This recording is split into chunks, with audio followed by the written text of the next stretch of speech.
অনলাইনে যারা আছেন আমার কথা ক্লিয়ার শুনতে পাচ্ছেন কিনা একটু কমেন্টে জানান। হ্যাঁ, অনলাইনের যারা একটু কমেন্টে জানিয়ে দেন আমার কথা শোনা যাচ্ছে কিনা ক্লিয়ার।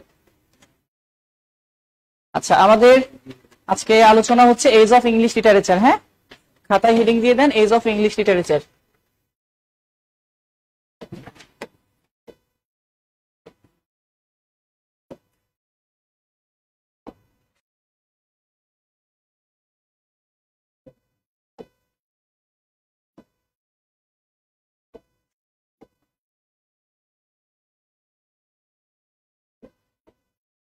বড় করে লিখতেছি, পরে আবার ছোট করে দিব।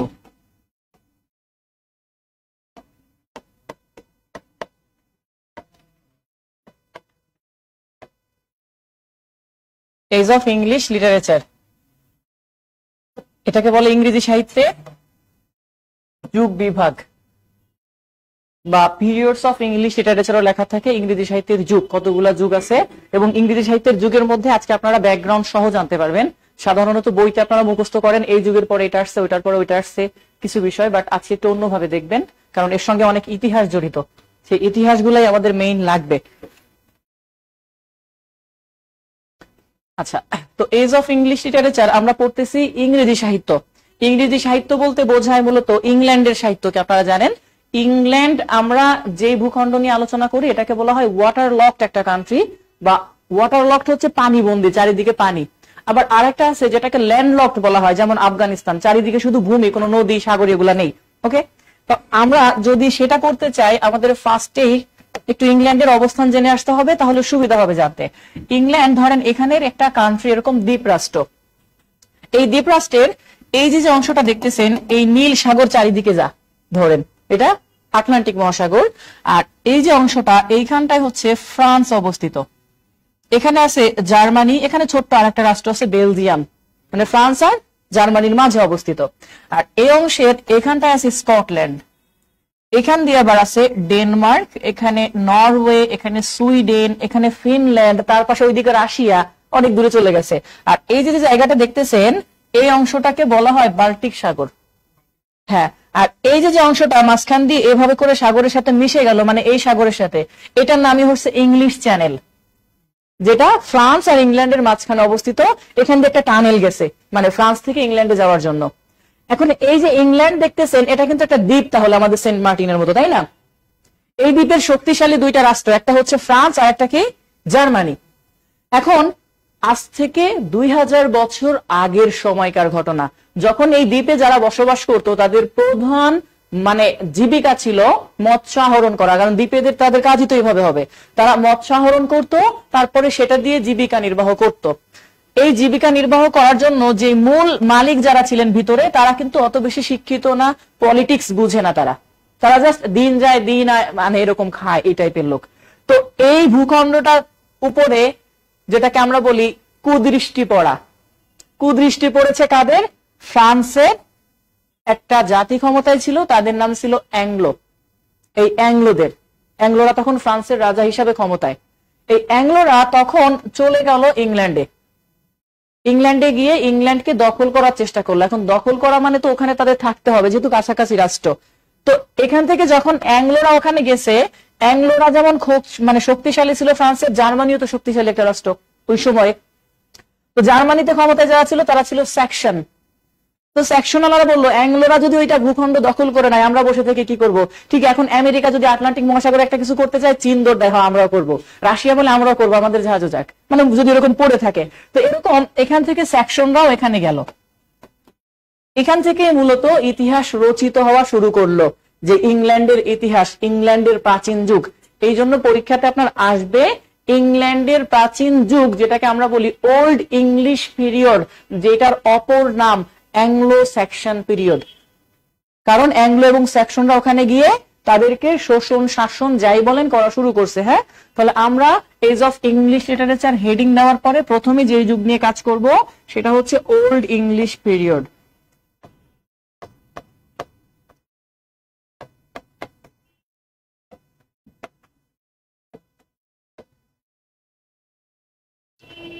শোনা যাচ্ছে না? শোনা যাচ্ছে না এখন?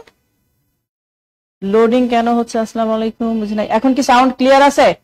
যারা আছেন সাউন্ড ক্লিয়ার আছে?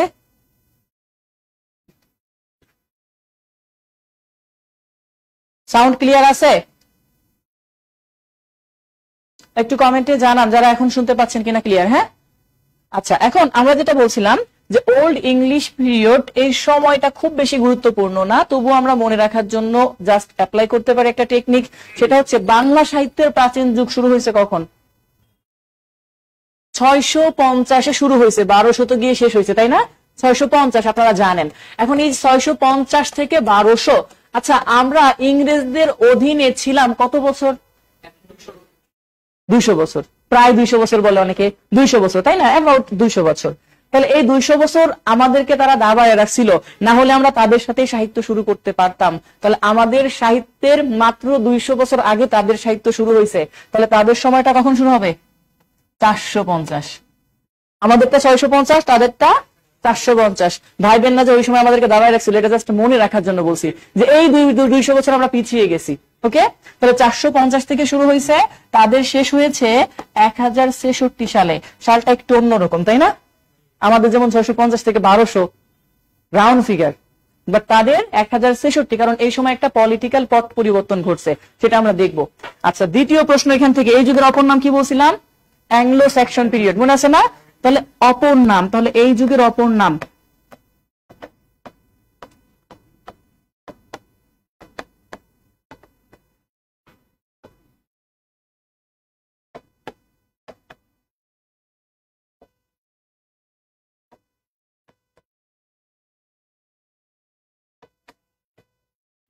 Anglo Saxon period.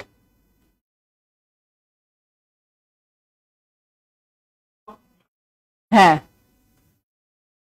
প্রথম বলতে এটা ঘুরে ফিরে ধারাবাহিকতায় আসে। আপনি যদি প্রথমটা না করে দ্বিতীয়টা করে থাকেন, তাহলে দ্বিতীয় আলাদা দ্বিতীয় তৃতীয় পাবে, আবার যখন ফার্স্ট ক্লাসটা রাউন্ড হবে সে তখন ওটা করবে, তার জন্য ওইটাই লাস্ট ক্লাস। বুঝতে পারছেন? মানে এটা রাউন্ড আকারে ঘুরতে থাকে। আচ্ছা, এবার আমরা আসি, এই যুগের অপর নাম ছিল কি? Anglo Saxon period. আমি ডিটেলস এই জন্য বলছি আগে একটু ব্যাকগ্রাউন্ড, কারণ ওইটা ক্লিয়ার ধারণা থাকলে পরে অনেক কিছু বুঝতে অসুবিধা হবে না আর।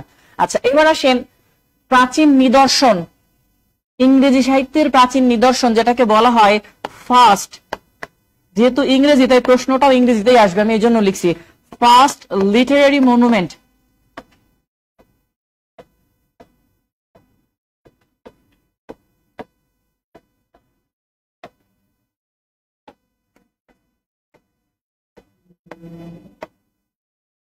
বিয়ল্ফ।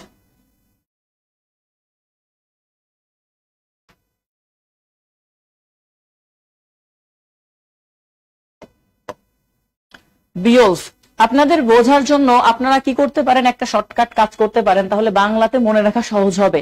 এই যে যতগুলো সাল লিখছেন না, এই জায়গাটায় ধরেন আমি বলে দিচ্ছি, জাস্ট পরে আপনারা করবেন বাকিগুলো, আমি আর পরের গুলো বলে দিব না। এটা তো ইংরেজি সাহিত্যের যুগ পড়ছেন, তাই না?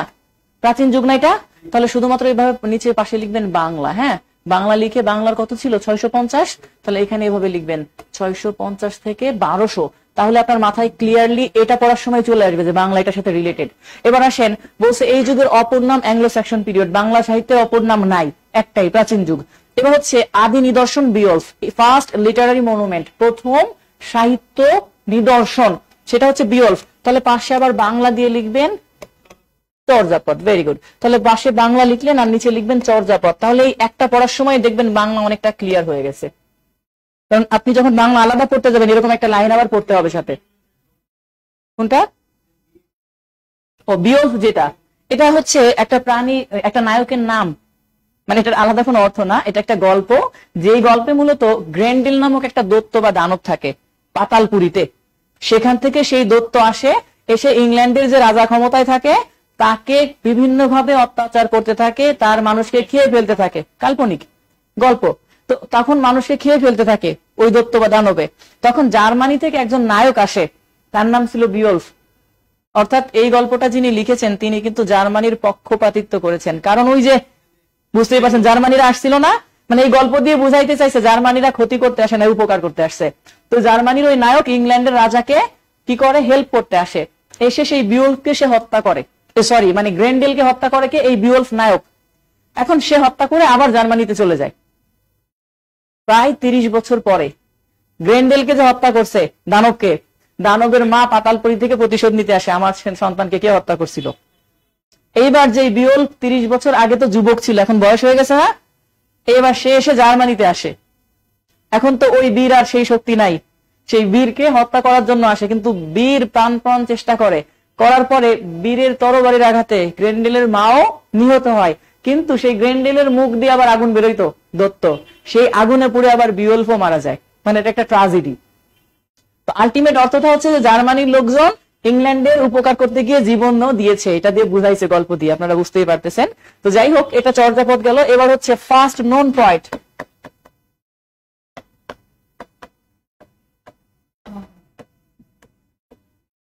আদি কবি বাংলা সাহিত্যে আছে না, লুইপা,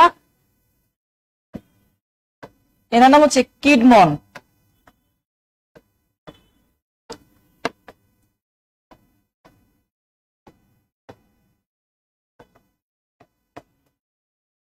বাংলাতে লিখে দিলাম লুইপা। হ্যাঁ, তাহলে কিডমন। এবার আসেন, এখানে একটা মানে তথ্য আছে, সেটা হচ্ছে চর্যাপদ লিখছেন লুইপা কিন্তু আদিকবি হিসাবে, বাট এই বিয়ল্ফটা কে লিখছে তাকে পাওয়া যায় নাই। মানে আপনারা যেন আবার ভাইবেন না স্যার কিডমন যেহেতু আদিকবি তাহলে আদিকবির তো এটা লেখা উচিত, তাই না?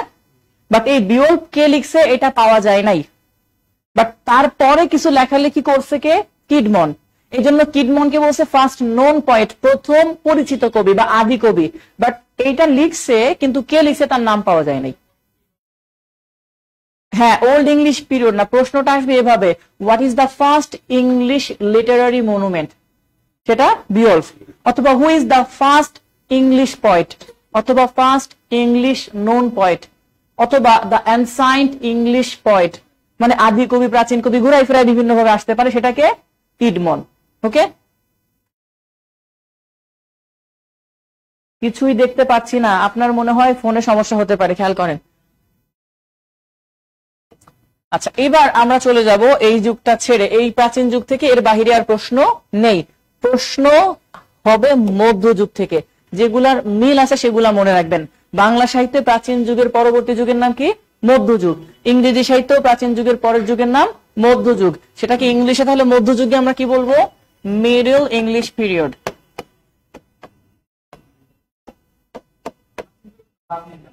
না, প্রাচীন যুগের কোনো ভাগ নেই। প্রাচীন যুগে আরো কিছু তথ্য আছে যেগুলো আপনাদের প্রয়োজন হবে না, যেমন ধরেন প্রাচীন যুগে ফাউন্ডার আসে অনেক ক্ষেত্রে, তারপরে ওই যে আমরা আরেকজন কিডমনকে পেলাম, কিডমনের লেখা আছে কিছু, এছাড়া আরো 2-3 জন কবি আছে, তাদেরকে লাগবে না আপনাদের, এগুলো অপ্রধান কবি। যেমন আমরা আদি কবি লুইপাকেই পড়ি, এর সাথে তো আরো কানহুপা, কতপা, ভাইপা, আতপা আছে না, তো এগুলা কি পড়ি আমরা? হ্যাঁ, তাহলে ওগুলো আমরা পড়ি না, কারণ ওগুলো আমাদের প্রয়োজন হয় না, যেগুলা প্রয়োজন আমরা সেগুলা নিচ্ছি।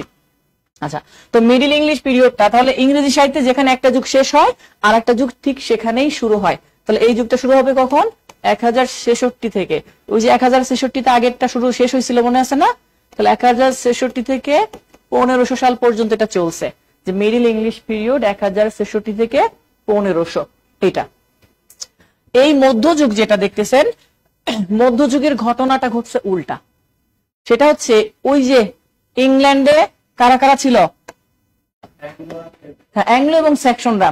এখন এই 1066 সালে ফ্রান্সে ক্ষমতার পালা বদল ঘটে, ফ্রান্সে ক্ষমতায় আসে অ্যাংলোদেরকে পরাজিত করে যারা, তারা ছিল নরম্যান জাতি।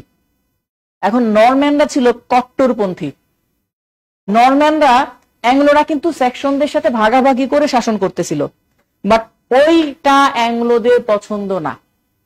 তো অ্যাংলোরা যখন ক্ষমতায় আসবে স্বাভাবিকভাবে, তো তারা কি করলো, এই ইংল্যান্ডের মাটিতে আগে থেকে তো তাদের নরম্যান জাতি আছেই, আবার জার্মানির স্যাক্সনও আছে, বাট জার্মানির তুলনামূলক একটু দুর্বল হয়ে গেছে। আর জার্মানির থেকে এই মানে যে আমরা ফ্রান্স বলতেছি, ফ্রান্সটা কাছাকাছি আর একটু, তো ফ্রান্সের মানুষদেরকে বেশি পছন্দ করতো যারা মূল ভূখণ্ডে ছিল, কারণ তাদের ব্যবসা বাণিজ্য গুলো ফ্রান্সে বেশি রিলেটেড ছিল।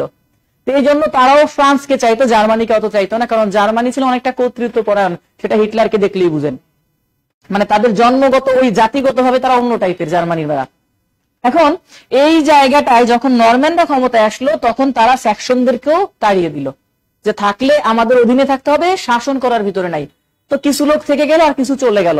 এখন থাকলো কারা, আগের অ্যাংলোরা আর পরে গেল নরম্যানরা। হ্যাঁ, তাহলে আমরা মধ্যযুগকে যখন পাবো, এই যুগকে আবার তিনটা ভাগে ভাগ করা হবে। তার প্রথম যুগের নামই হবে অ্যাংলো নরম্যান পিরিয়ড, কারণ ওই নরম্যানরা ক্ষমতা আসছে আর আগের অ্যাংলোরা দুইটা দল একসাথে আবার শাসন করা শুরু করছে। হ্যাঁ, এইটা। তাহলে আপনারা মধ্যযুগকে তিন ভাগে ভাগ করা যায় এভাবে লিখবেন, তারপর আমরা লিখবো। তো এখানে লিখতেছি যে এই যুগকে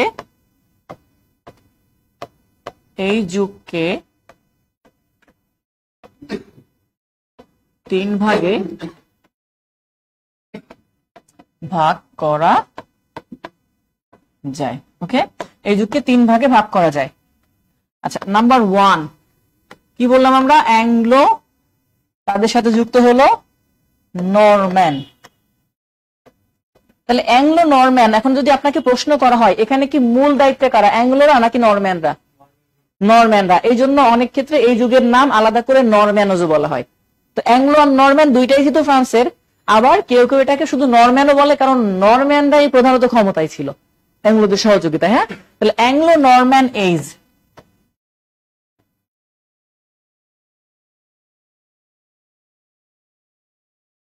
আচ্ছা, অন্যরা কি দেখতে পাচ্ছেন? 2-3 জন কমেন্ট করছেন যে স্যার দেখা যায় না, দেখতে পাচ্ছি না। আচ্ছা, অ্যাংলো নরম্যান পিরিয়ড আমরা দেখি। তাহলে এই অ্যাংলো নরম্যান পিরিয়ডটা শুরু হবে মূলত 1066 থেকে। আপনাদের জন্য, আপনারা যেন সাল মুখস্থ করে দুনিয়া কাঁপাই ফেলেন না, সাল এগুলা কিচ্ছু পড়া লাগবে না, আমি শুধু লিখে দিচ্ছি। যেটা সাল গুরুত্বপূর্ণ আমি বলে দিব, ওইটাকে আপনারা ইম্পর্টেন্ট করে রাখবেন। হ্যাঁ, এসব সাল আসে না, হাবিজাবি সাল শুধুমাত্র ই করে লাভ নাই। এখন আমরা তো টিচার, আমরা পড়ানোর সময় আমাদের যতটুকু দেওয়া উচিত ততটুকু দিচ্ছি, কারণ আমাদের যেন না হয় আমরা দেখতেছি আসে না, বাই চান্স যদি একটা এসে যায় তখন আমরা যেন বলতে পারি যে আমি পড়াইছি, আসছে। বুঝতে পারছেন? এই আর কি। আর বুঝতে সুবিধা হবে যে এইটার পরে এটা ঘটছে। আচ্ছা, তাহলে 1066 থেকে তাদের এই যুগটা শুরু হইলো। হ্যাঁ, শেষ হয়েছে গিয়ে 1340 সাল।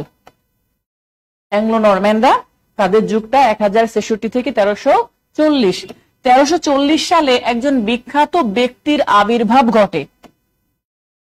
এই বিখ্যাত ব্যক্তিকে বলা হয় ফাদার অফ ইংলিশ লিটারেচার, ইংরেজি সাহিত্যের জনক। ফাদার অফ ইংলিশ ল্যাঙ্গুয়েজ, ইংরেজি ভাষার জনক। ফার্স্ট পিওর ইংলিশ রাইটার, প্রথম পিওর ইংরেজি ভাষায় লেখক। আপনারা জানেন বাংলা সাহিত্যের আদিম নিদর্শন চর্যাপদ, এটাও কিন্তু পিওর বাংলা ভাষায় লেখা না, তাই না? সান্ধ্য ভাষা, আলো আধারী ভাষা, কত পদের ভাষা নাম আছে, ওটাও সেম। কারণ মূল ভূখণ্ডে যারা থাকে তারা তো খাওয়া দাওয়া না, তারা তো জেলে, লেখালেখি জানবে কারা? অ্যাংলোরা আর সেকশনরা। তাহলে তাদের ভাষাটা কিন্তু মিক্সড। তো এই মিক্সড ভাষা পরবর্তীতে একজন ব্যক্তি পিওর ইংরেজিতে রূপান্তর করলেন যে হ্যাঁ, এরকম ভাষা চলতে পারে না, আমরা পিওর একটা ভাষা নিয়ে নেই, এরকম করে লিখতে হবে। সেই ব্যক্তিকে বলা হয় মর্নিং স্টার অফ রেনেসা, রেনেসার যুগের ধ্রুব তারা।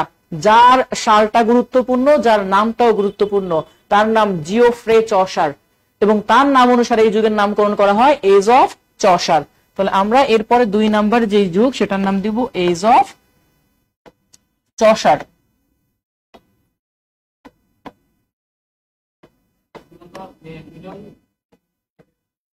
হ্যাঁ,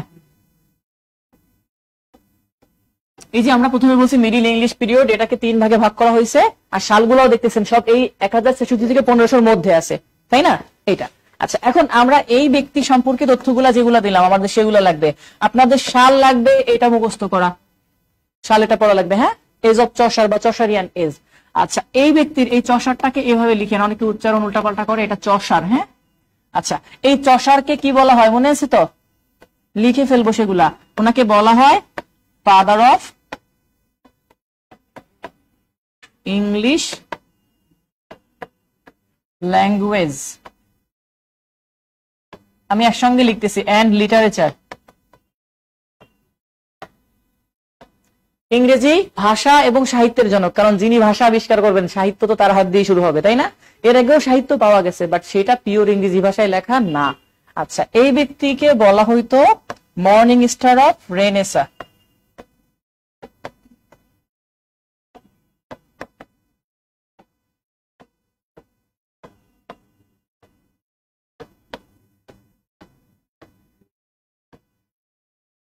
রিনেসান্স বলা হয় যেটাকে, রেনেসার যুগের ধ্রুব তারা। এটা হচ্ছে এই ব্যক্তির উপাধি, father of English language and literature, morning star of Renaissance, first pure English writer.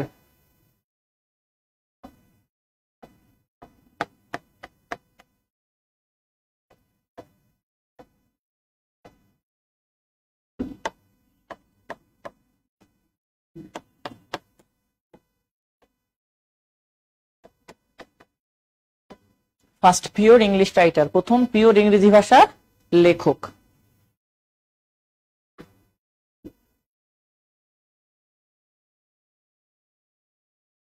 যারা অনলাইনে আছেন তারা কি দেখতে পাচ্ছেন, শুনতে পাচ্ছেন, কথা ক্লিয়ার?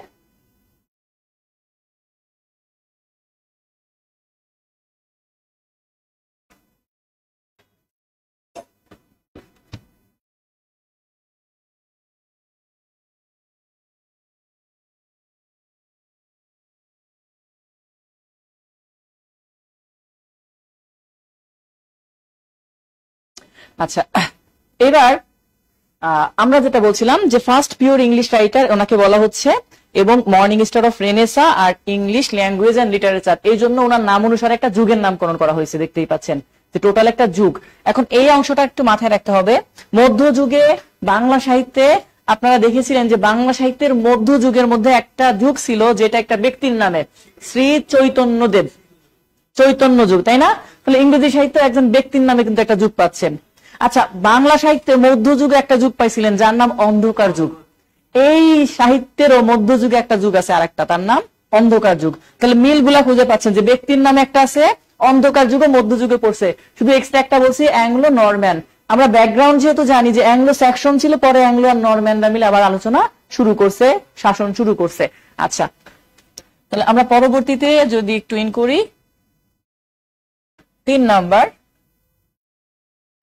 এই যুগের 3 নাম্বার যে যুগ, তাহলে 3 নাম্বার যুগের নাম আমরা কি বলছি? অন্ধকার যুগ, মনে আছে না? এখন ধরেন এই ব্যক্তি পিওর ইংরেজি ভাষা আবিষ্কার করছে, আপনি সহজেই বুঝতে পারবেন। একটা লোক আবিষ্কার করছে ভাষা, সেই ভাষায় লিখছে, লিখে মারা গেছে। এখন মারা যাওয়ার সাথে সাথে কি অন্য যারা আছে তারা ওই ভাষা আয়ত্ত করে ফেলবে, লেখা শুরু করবে? ওই ভাষা তাদের শিখতে, আয়ত্ত করতে এবং ওই ভাষায় আবার লিখতে কোনো কিছু একটা সময় তো লাগবে। এই যে মাঝখানে গ্যাপটা গেছে, এই সময় কোনো সাহিত্য আর আসে নাই, এই জন্য অন্ধকার যুগ বলা হচ্ছে তার পরবর্তী যুগকে। তাহলে পরবর্তী যুগকে আমরা বলবো ডার্ক এজ অথবা ব্যারেন এজ বলে এটাকে, ডার্ক এজ অথবা ব্যারেন এজ, অন্ধকার যুগ বা অনুর্বর যুগও বলা হয় এটাকে। সেইটাই হবে আমাদের 1340 থেকে 1400।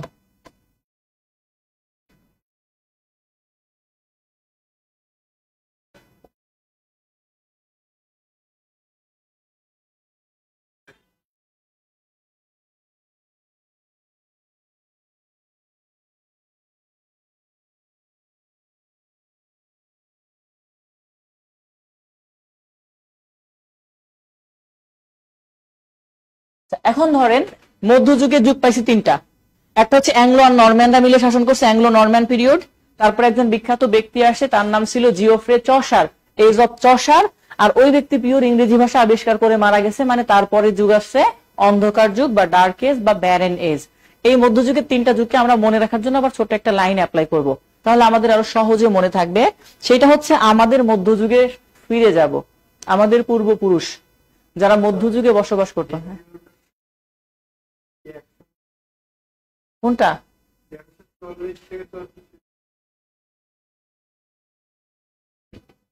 না, এটা এটা আলাদা, থ্যাংক ইউ। এটা হচ্ছে 1400 থেকে, হ্যাঁ 1400 থেকে 1485, এবং কোথায় কোথায় আছে 1500।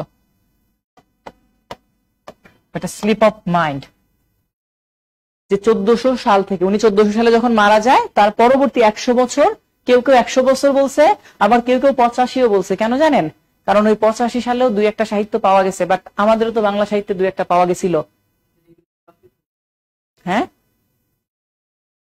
যাদের নাম বলতেছি এখন পর্যন্ত নাম বলছি একজনের, কবি চসার, আর বাকি তো নাম বলি নাই এখনো। এখানে কোনো নাম আছে? বুঝি নাই। অন্ধকার যুগের সাল, না সাল এগুলো মনে রাখার দরকার নাই, শুধু একটা সাল আমি বলে দিছি যে এজ অফ চসার, কারণ ওই ব্যক্তি বিখ্যাত ব্যক্তি, তার জন্ম মৃত্যু লাগবে। তিনি এমন একজন ব্যক্তি যে ইংরেজি ভাষা আবিষ্কার করছেন, জেনারেল নলেজের জন্য হইলেও আপনাকে মনে রাখতে হবে, বুঝতে পারছেন? বাট অন্ধকার যুগটা আপনার দেশের সাহিত্যের সাথে রিলেটেড না, এই জন্য ওটাকে আলাদা, সালটা ওখানে আসে না। এই ভাষার উদ্ভব বা উৎপত্তি যদি বলেন তাহলে তো অনেক আগে। আমরা কি বলতে পারবো বাংলা সাহিত্যের ভাষার উৎপত্তি কবে হয়েছে? বাট একজন ব্যক্তি তিনি যে ধারণা দিয়ে গেছেন যে আমরা এভাবে এই রুলস গুলা ফলো করবো, এটা লিখবো, উনি যে নতুন ভাষা আবিষ্কার করছে বিষয়টা তা না, বাট তিনি কিছু ধরা বাঁধা নিয়ম লিখে দিচ্ছেন যে হ্যাঁ এখন থেকে আমরা এইটা গ্রহণ করব, এটা গ্রহণ করব না, এই হ্যাঁ সংস্কার করা আর কি, কিছু রুলস নিয়ম নীতি মেনে সেই অনুযায়ী উনি লিখছেন।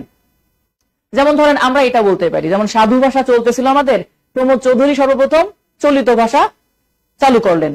এখন চালু করলেন মানে তিনি কি করলেন, তিনি যে লেখালেখি করছেন তার মধ্যে চলিত ভাষা বেশি বেশি ব্যবহার করছেন। তো এরকম কাজটা উনি করছেন যে অ্যাংলো এবং স্যাকসনদের থেকে কিছু কিছু ভাষা নিছেন কালেক্ট করে, সেগুলাকে যে এভাবে করে লিখতে হবে।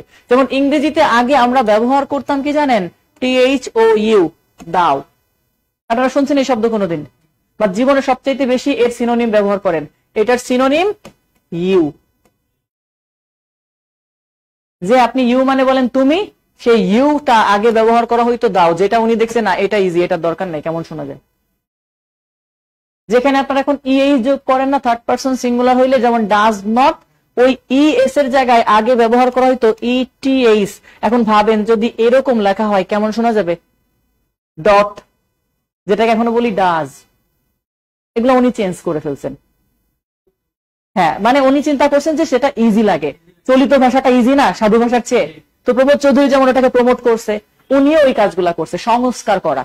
এই জন্য ওনাকে কিন্তু জনক না বলে বলছি আমরা পিওর ইংলিশ রাইটার, মানে পিওর ইংরেজি ভাষাটা যেটা আমরা যেটা এখন ব্যবহার করি। যেমন আপনি যে আই লাভ ইউ কাউকে বলেন, ওই সময় আই লাভ ইউ না বলে ওই ইউ এর জায়গায় ব্যবহার করতো এইটা থি। এই জন্য বিভিন্ন কবিতা পড়তে গেলে এখন এসব লাইন পাবেন, shall I compare thee, William শেক্সপিয়ারের একটা কবিতা আছে, আপনি তো চিন্তা করবেন শ্যাল আই কম্পেয়ার, এটুকু তো বুঝলাম, থি মানে কি, এই থি মানে হচ্ছে ইউ। শেক্সপিয়ার তো আর খুব বেশি আগের কবি না, বাট প্রচলন যখন ছিল ওনারা করে গেছেন, এটা কিছু করার নাই আমাদের।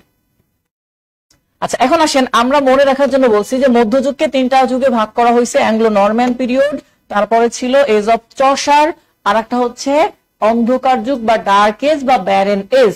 এখন আমাদের যারা মধ্যযুগে চাষবাস করতো পূর্বপুরুষ, তারা নিশ্চয়ই আধুনিক প্রযুক্তিতে চাষবাস করতো না, তারা নর্মাল প্রযুক্তিতেই চাষ করতো, তাই না?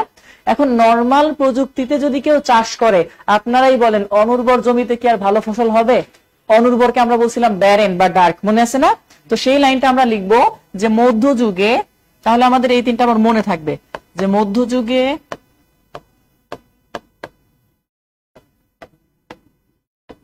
নর্মাল ভাবে চাষ করে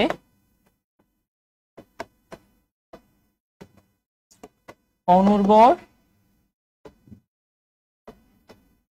জমিতে ভালো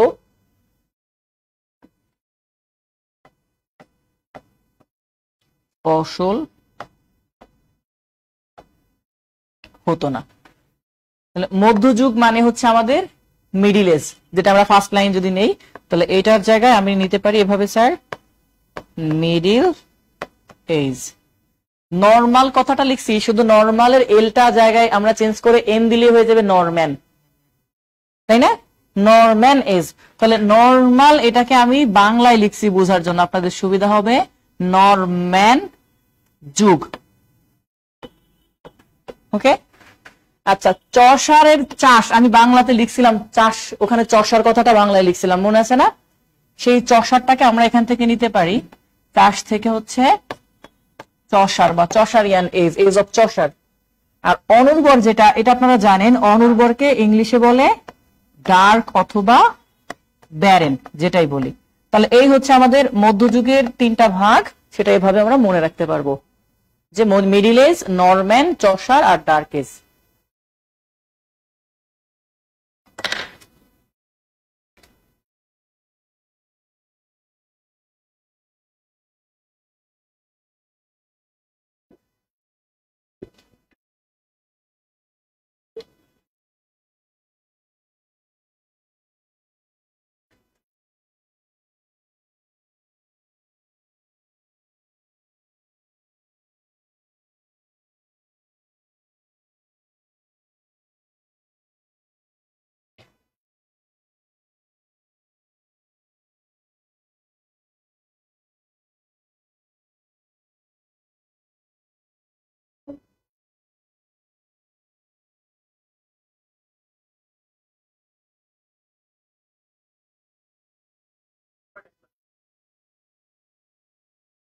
4টা ক্লাস হবে, লিটারেচারে 4টা হবে, মানে 11 থেকে 20তম গ্রেড নেন আপনারা, 4টা ক্লাসে হয়ে যাবে।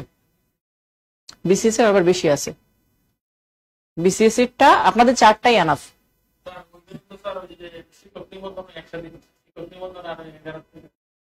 11 থেকে 20তম গ্রেড মানে কোথায় একসাথে, বুঝি নাই একসাথে। ও আপনাদেরকে বলি, শিক্ষক অনেকে একটা জিনিস ভুল বুঝে, সেটা হচ্ছে তারা মনে করে যে শিক্ষক নিবন্ধন, প্রাইমারি, তারপরে ধরেন অন্যান্য যেগুলো আছে 11 থেকে 20তম গ্রেড, এগুলো মনে হয় প্রত্যেকটা আলাদা আলাদা। দয়া করে এটা ভুল বুঝবেন না, বিসিএস এর সাথেও মিল আছে। কেন বলি বিসিএস এর সাথে মিল আছে?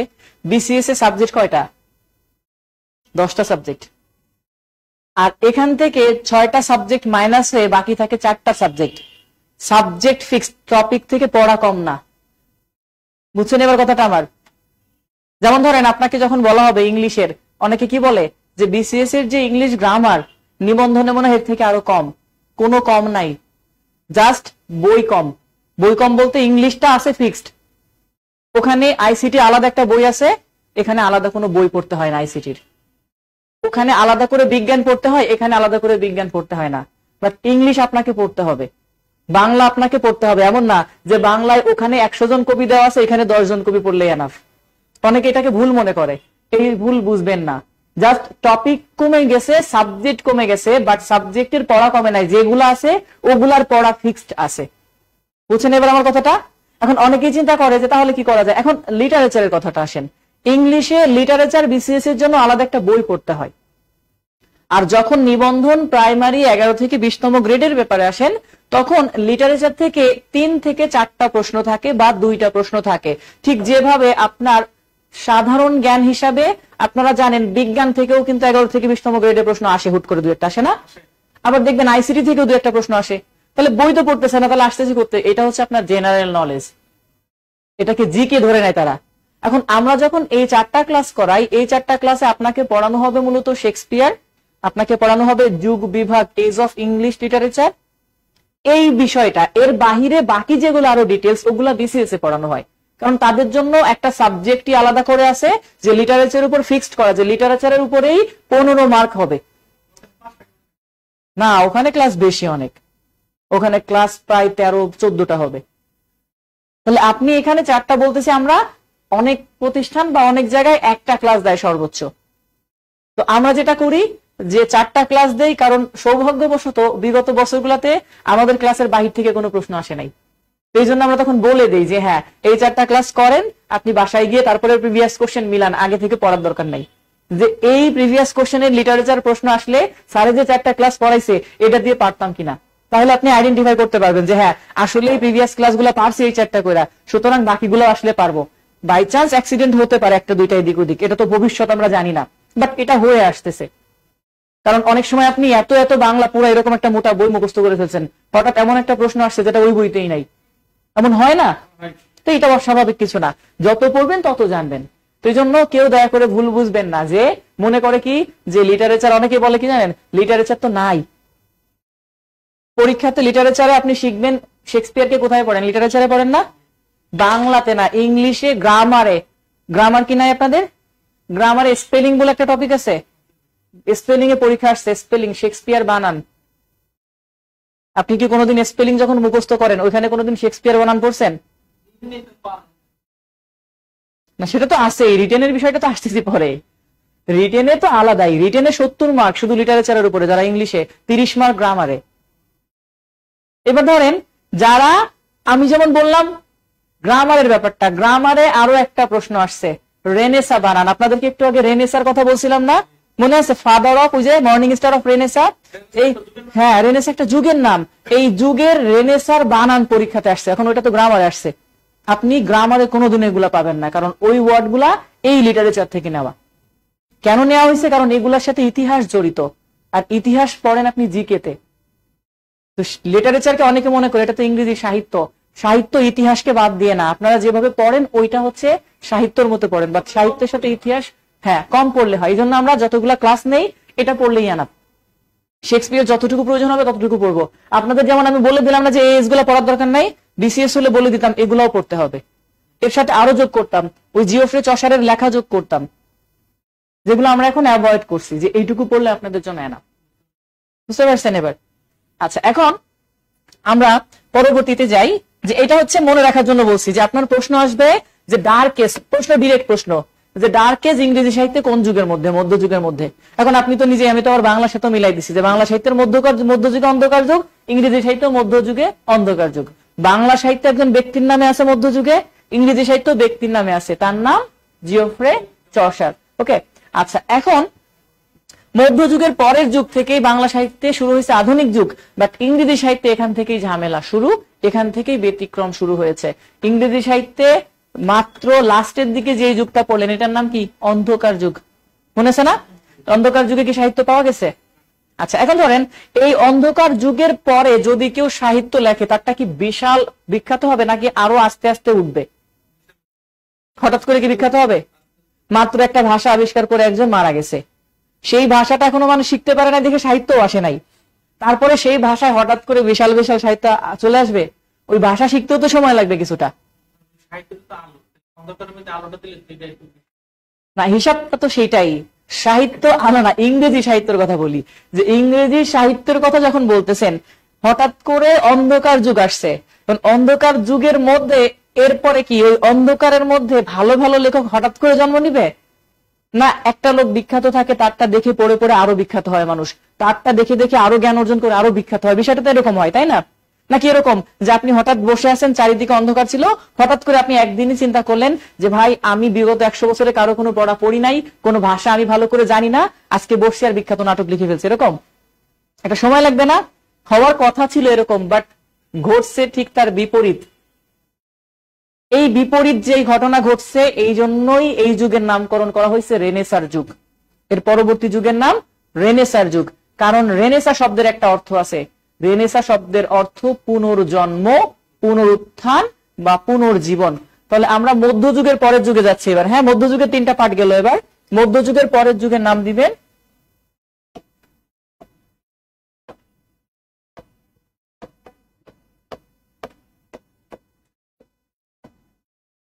রিনেসান্স পিরিয়ড। এই যে বলেন, দেখছেন আমি বলছি যে এই বানান এটা আসছে পরীক্ষাতে অনেকবার অনেকবার। রিনেসান্স, হ্যাঁ, রিনেসান্স 3টা পার্টে পার্টে করবেন।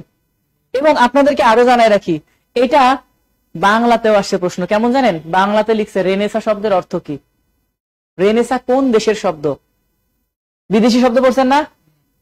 পর্তুগিজ শব্দ, এই শব্দ সেই শব্দ, হঠাৎ করে আসছে রেনেসা কোন দেশের শব্দ।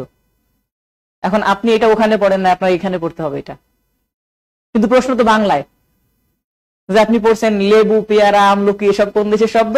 বাংলাতে পড়ছেন এগুলা, বাট রেনেসার মধ্যে এসে গেছে ডিরেক্ট এরকম যে রেনেসা কোন দেশের শব্দ। এখন বললাম তো এটা তো অপশনাল না, এটা ইটালিয়ান শব্দ। হ্যাঁ, আমরা বলে দিব, ওই যে করতেছি আমরা, পুনর্জন্ম কে বলবে? রেনেসা বলি। এখন কেন বলা হচ্ছে এটাও আমরা দেখব, কারণ এমনিতে তো এই নামটা বাছাই করা হয় নাই। রেনেসা শব্দের উৎপত্তি হয়েছে ইটালির ফ্লোরেন্স শহরে, শহর পর্যন্ত বলে দিলাম, কারণ অনেক বইতে আবার ফ্রান্স লেখা আছে, ফরাসি শব্দ, আসলে ফরাসি না, ইটালিয়ান শব্দ এবং ফ্রান্সের শব্দ, দুই দেশই কারেক্ট, কিন্তু অনেক দেশ আছে না, ধরেন পানি আমরাও বলি, ইন্ডিয়ানরাও বলে, মা আমরাও বলি, ইন্ডিয়ানরাও বলে, এখন দুইটা মিক্সড হয়ে গেছে না? তো ওরকম ফ্রান্সেও ভাষাটা আছে, ইতালিতেও আছে, বাট যেহেতু রেনেসার উৎপত্তি ঘটছে ইতালির ফ্লোরেন্স শহরে, কারণ যিনি রেনেসার উৎপত্তি ঘটাইছেন, যে কারণে ঘটছে, সেই জন্য সেখান থেকেই ধরা হয়। তো আমরা দেখব রেনেসার, যদি আগে মুখে বলি তাহলে একটু বুঝতে সুবিধা হবে আপনাদের। রেনেসা মানে বলছি পুনর্জন্ম, হঠাৎ করে হওয়া। এই যুগের আগের যুগ গেছে অন্ধকার যুগ, এরপরে সাহিত্য আস্তে আস্তে বাড়ার কথা ছিল, বাট হঠাৎ করে এই সময়ের কাছাকাছি সময়ে এমন এমন কিছু ঘটছে যেটা আজ পর্যন্ত ইতিহাসে ঘটে নাই। এমন সাহিত্যিক আসছে যারা আজ পর্যন্ত সর্ববিখ্যাত। শেক্সপিয়র তো সবচেয়ে বিখ্যাত, জানেন, শেক্সপিয়রের জন্ম এই রেনেসার যুগে। কলম্বাস আমেরিকা আবিষ্কার করছিল কত সালে জানেন? 1498। আচ্ছা, আমাদের যে রেনেসার যুগ, এটা তো লিখি না এখনো, আগেরটা 1500 শেষ ছিল না, মনে আছে? এটা 1500 থেকে 1660। এবার বলেন 1498 সাল থেকে 1500 কত বছর দূরে? 2 বছর। বাট রেনেসা, এটা তো আমরা ইংল্যান্ডের রেনেসা ধরছি, রেনেসা আরো আগে আবিষ্কার করা হয়েছে 1453 সালে, সেটা আমরা দেখব। আচ্ছা, আমি জাস্ট কয়েকটা নাম বললাম যে আমেরিকা আবিষ্কার করা হয়েছে এই সময়ে। আপনারা জানেন ভাস্কো দা গামা ভারতবর্ষে আসার পানিপথ আবিষ্কার করছিল এই সময়ে 1498। এখন ধরেন এছাড়া আরো যদি ধরেন লিওনার্দো দা ভিঞ্চি, তার জন্ম এই সময়ে।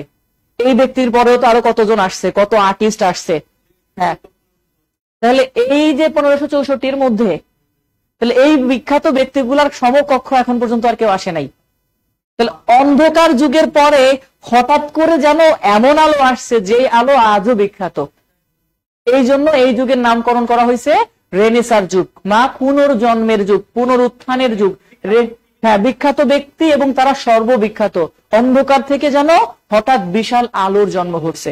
এই জন্য অনেকে বলতেছে যে রেনেসার যুগে যে অন্ধকার যুগ ছিল ওটাকে অন্ধকার যুগ বলা যায় না। গ্রাম অঞ্চলে খাসি আছে না, খাসির বাচ্চা, দেখবেন ও যদি এইখানে থেকে আপনাকে গুতা দেয় তাহলে আসতে লাগবে। আর যদি ভাবেন যে আস্তে আস্তে পিছাইতেছে, তো পিছানো মানে কিন্তু ওর গুতার জোর বেশি হবে দৌড় দিয়ে, তাই না? তো ওই অন্ধকার যুগটা দিয়ে আসলে বোঝাচ্ছে হঠাৎ করে আলো যেন বেড়ে গেছে এটা। তো যাই হোক, রেনেসার অর্থ আমরা দেখবো প্রথমে। অর্থ, এটা বাংলা এবং ইংরেজি দুইটাই আসে। হ্যাঁ, অর্থ বাংলা সহ লিখবো, তারপর ইংরেজিও লিখবো। প্রথমত স্যার পুনর্জন্ম,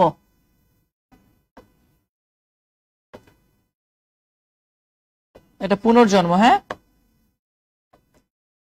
পুনরুত্থান, পুনর্জীবন, কাছাকাছি যত সিনোনিম আছে সব তার। Okay, rebirth,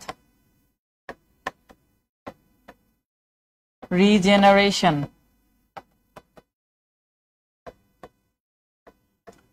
revival of learning. ওই লার্নিং এর জায়গায় রিভাইভাল অফ লিটারেচার আসতে পারে, রিভাইভাল অফ আর্ট আসতে পারে।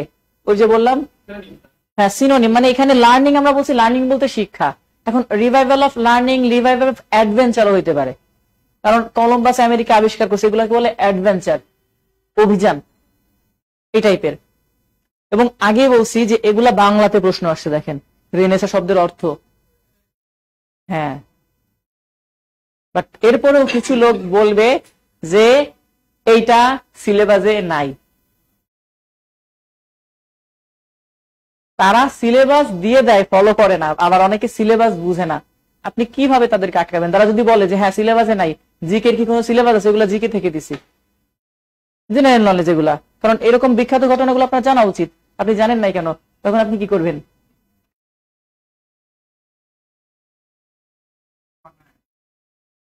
হ্যাঁ, তারা তো আর বসে থেকে এরকম না যে তারা হঠাৎ করে গাড়ির ড্রাইভারি করতেছিল, একজন নাইমে বলতেছে কটা প্রশ্ন বানায় পরীক্ষা নেই, এরকম। তারা এগুলা নিয়ে গবেষণা করতে থাকে।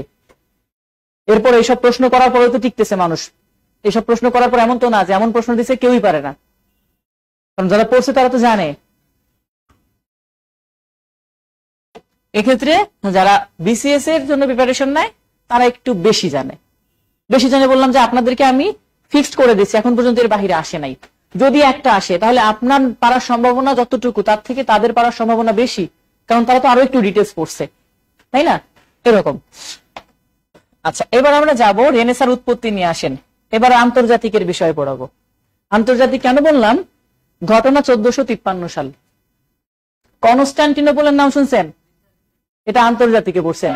এই কনস্টান্টিনোপলের পতন ঘটে 1453 সালে।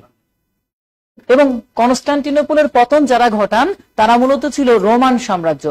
এবার আসেন, রোমান সাম্রাজ্য যেটা, ইটালির রাজধানীর নাম কি? রোম। বুঝতে পারছেন এবার রোমান সাম্রাজ্য? হ্যাঁ, রোম একটা, সেটা রোমানিয়া।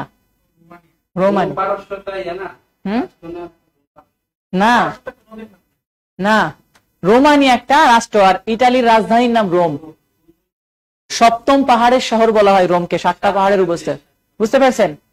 এখন আমরা এবার আসি, ঘটনাটা হচ্ছে 1453 সালে।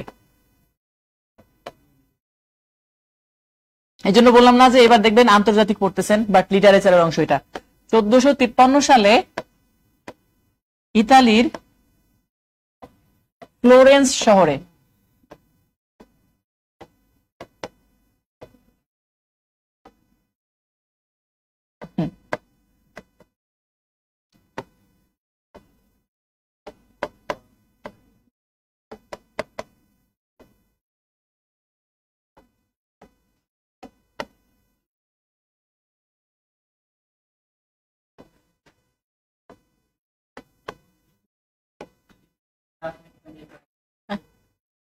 কি বলা হয়? কনস্ট্যান্ট, ওই কনস্টান্টিনোপল, এটাই তো বললাম। বাংলার কনস্টান্টিনোপল বলা হয় কাকে? না,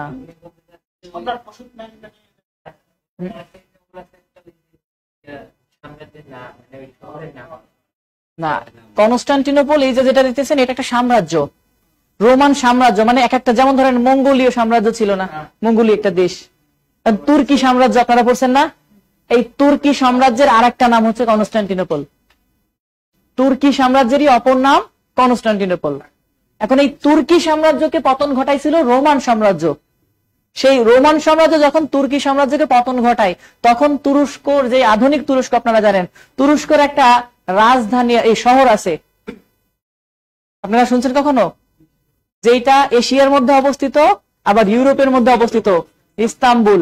ও ইস্তাম্বুল ছিল কনস্টান্টিনোপলের যে সাম্রাজ্য, সেটার প্রাণ কেন্দ্র। বুঝতে পারছেন? এখন ওই যে ইউরোপের যে অংশটা ছিল, ওই অংশটা তারা ঝামেলা করলো কার সাথে? রোমান সাম্রাজ্যের সাথে। তখন রোমান সাম্রাজ্য ওইটুকুকে পরাজিত করলো। পরাজিত করলে তখন থেকে ওই ইউরোপের ওই পাশটা আলাদা হয়ে এই পাশে চলে গেল। রোমান সাম্রাজ্যটা তখন ওখানে বিজয় ঘোষণা করলো। আর এই পাশে যে মানে তুরস্ক, এই তুরস্কর এই পাশে যারা থাকলো তারা অটোমান সাম্রাজ্যের অধীনে চলে আসলো। হ্যাঁ, ইস্তাম্বুলটা অটোমান সাম্রাজ্যে। তার মানে তুরস্ক তখন ওই যে ভাগ হয়ে ওই পাটার এই পাটা, এই জন্য বলা হয় যে তুরস্কের ইস্তাম্বুল শহরটা দুইটা মহাদেশে পড়ছে, শুধু ওই শহরটুকুই রাখতে পারছে, বাকিটা সব চলে গেছে। ইভেন গ্রিসও তখন তুরস্কের ওই সাম্রাজ্যের অধীনে ছিল। গ্রিস ওখান থেকে আলাদা হয়ে যায় এবং এখনো সেই গ্রিসের সাথে তুরস্কের ঝামেলা আছে, পেরিসেল দ্বীপ নিয়ে, বিভিন্ন দ্বীপ নিয়ে। কারণ কি? তুরস্ক বলতেছে এটা আমাদের সাম্রাজ্যের অধীনে ছিল, গ্রিস বলতেছে তোমাদেরকে তো আগেই তাড়াই দিছি, কবে আমরা স্বাধীন হয়ে গেছে, এটা আমাদের। এটা নিয়ে মানে ঝামেলা আছে, অনেক কনফ্লিক্ট। তো যাই হোক, এটার পতনের মাধ্যমে, হ্যাঁ এখনো আছে, এখনো ওই পেরিসেল দ্বীপ নিয়ে তুরস্কর সাথে গ্রিসের মাঝে মাঝে ঝামেলা হয় এবং এটা নিয়ে পরে আবার যুদ্ধ হয়েছে। আপনারা জানেন অটোমান সাম্রাজ্য, এটা 1922 সালের ঘটনা, মনে আছে না? এই অটোমান সাম্রাজ্য যখন 1922 সালে ঘটনা হয়, তখন ওই অটোমান সাম্রাজ্য ছিল মুসলিমদের, আর ও পাশে গ্রিস ছিল, তারা আবার আলাদা অংশ, ইউরোপিয়ানের অংশ। তো তখন গ্রিসের সাথে তুরস্কের ঝামেলা হয়ে যায়। এই ঝামেলার মধ্যে মুসলিম যারা ছিলেন তারা অটোমান সাম্রাজ্যকে সাপোর্ট করতে থাকে এবং এই উপমহাদেশ থেকে তখন সৈন্য সংগ্রহ করা হয়। সৈন্য সংগ্রহ করা বলতে সৈন্যদের নাম লেখা হয়, কারা কারা অটোমান সাম্রাজ্যকে স্বেচ্ছায় যাবে। এই স্বেচ্ছা সেনাবাহিনী, স্বেচ্ছাসেবক যেটাকে বলি, এইখানে নাম লেখাইছিলেন আমাদের কাজী নজরুল। কাজী নজরুল আপনারা জানেন ইসলাম খুব ক্লোজ একজন মানুষ ছিলেন ওই সময়, ইসলামের পক্ষে সবচেয়ে বেশি গজল আরবি ফার্সি লিখছে, কিন্তু জানেন কাজী নজরুল নাম লেখাইছিলেন ওই সেনাবাহিনীতে। আপনারা যে পড়েন না, নজরুল সেনাবাহিনীতে যোগদান করছিল। কোন সেনাবাহিনীতে যোগদান করছিল? আপনারা তো ভাবেন যে ওই সময় বাংলাদেশ সেনাবাহিনী ছিল বা পাকিস্তান আর্মি ছিল, ইন্ডিয়ান আর্মি, এগুলাই কোনো কিছু পাইছেন আজ পর্যন্ত? এই জায়গায় জাস্ট নাম লেখাইছিল, অংশগ্রহণ করে নাই, কারণ তিনি অংশগ্রহণ করার আগেই যুদ্ধ শেষ। ঠিক নজরুল যেমন এখান থেকে অংশগ্রহণের জন্য নাম লেখাইছিল, নজরুল ছিল বিদ্রোহী কবি, ঠিক একইভাবে ইংরেজি সাহিত্যের একজন বিদ্রোহী কবি আছে, তার নাম লর্ড বায়রন, ইংল্যান্ডে তার জন্ম। তিনি ওই সময় গ্রিসের পক্ষ নিয়ে যুদ্ধ নাম লেখাইছিল, মানে দুইজনই বিদ্রোহী কবি, দুইজন দুই পক্ষে নাম লেখাইছে। এবং সেই লর্ড বায়রন ব্রিজ নামে একটা ফান্ড করছিল, সেই ফান্ডের মাধ্যমে প্রায় 10 লক্ষ ইউরো, ওই সময়ের, যদিও ইউরো তখন চালু হয় নাই, মানে ব্রিটিশ পাউন্ড, সংগ্রহ করে গ্রিসকে সহযোগিতা করছিল। এই জন্য তাকে বলা হয় ইংল্যান্ডের বিদ্রোহী কবি, বাট গ্রিসের জাতীয় কবি, কারণ গ্রিসের পক্ষ নিয়ে তিনি এসব বলছে, তাই গ্রিসের লোকজন জন্ম না হইলে তাকে জাতীয় কবির মর্যাদা দিছে। এগুলা এত ডিটেলস পড়ানো হয় আবার বিসিএস এর জন্য, জাস্ট আপনাদেরকে বললাম এটুকু, যে এই হচ্ছে, এটার সাথে ইতিহাস জড়িত পুরাটা। এখন এই 1453 সালে ইতালির ফ্লোরেন্স শহরে কনস্টান্টিনোপলের পতনের মাধ্যমে রেনেসাঁ শুরু হয়।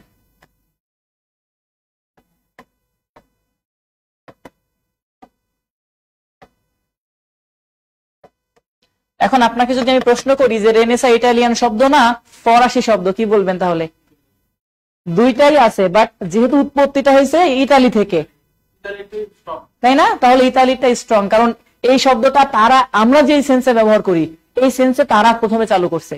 আমরা রেনেসাঁ বলতে একটা যুগকে বুঝতেছি, তারা রেনেসা শব্দের অর্থ আমরা যদি হঠাৎ করে বললাম যে এটা পুনর্জন্ম হয়েছে, এটা নতুন করে শুরু হয়েছে, এটা রেগুলার কথা আর একটা যুগের নামের কথা দুইটা কখনো এক হইতে পারে না।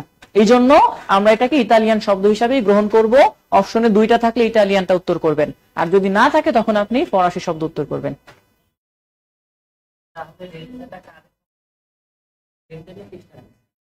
খ্রিস্টান অবশ্যই, কারণ ওইটা তো আলাদা, মুসলিমরা তো আলাদা পরাজিত হয়ে গেল। কনস্টান্টিনোপল এটা মুসলিমদের, অটোমান সাম্রাজ্য, মঙ্গোলিয়ান সাম্রাজ্য যে অংশটা, আর এই পাশে তারা আলাদা হয়ে গেল ইউরোপিয়ানরা।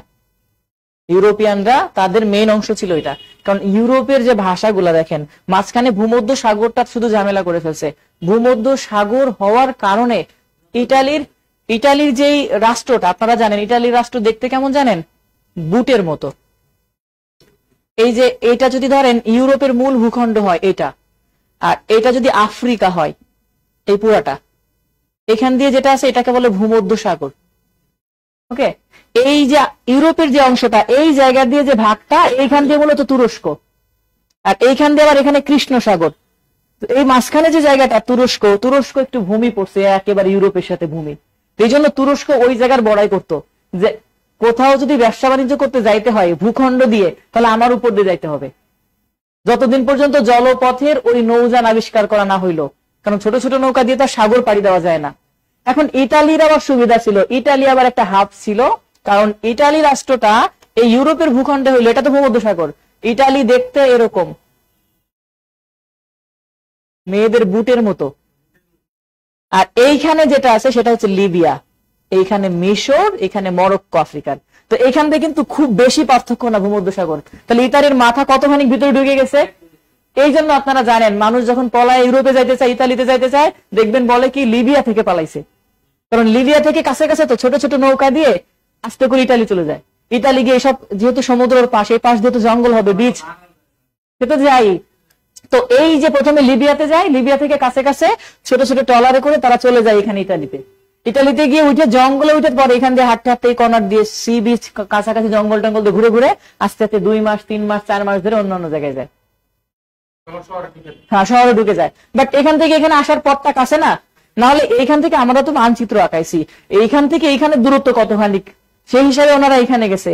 আর ইটালির যেহেতু এরকম সুবিধাটা আছে যে ব্যবসা বাণিজ্য করার জন্য তারা এইখানে তাদের সমুদ্র বন্দর নৌবন্দর গুলা করছে, কারণ এইখানে হয় এই দিক দিয়ে আসতে হবে, এখন মিশরের তো এই দিক দিয়ে ঘুরে তারপর এখানে আসতে হইতো ইটালিতে, তো তার চেয়ে তারা কাছাকাছি তো ছোট ছোট নৌকা দিয়ে আসা সম্ভব এই জায়গায়।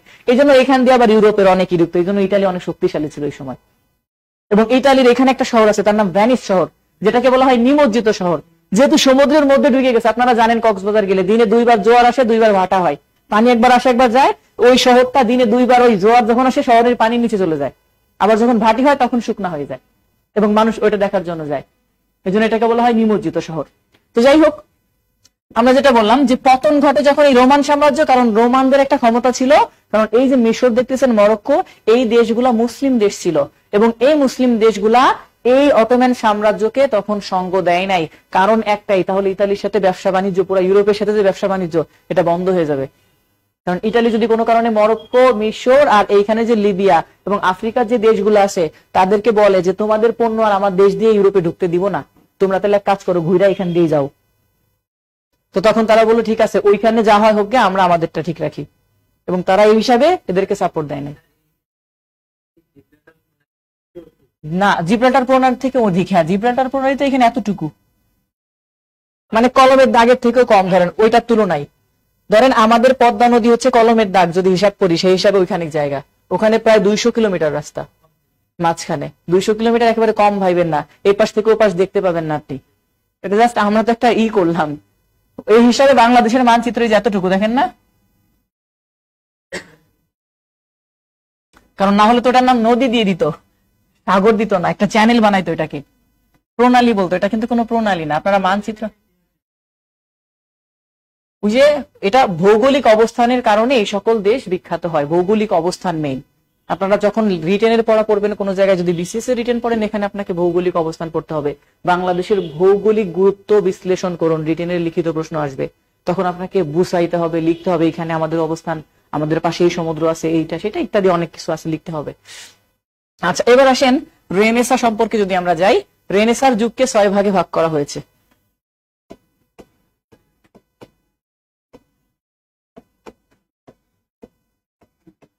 গরম লাগতেছে কেন? এসি অফ করে দিচ্ছেন নাকি? দেন দেন।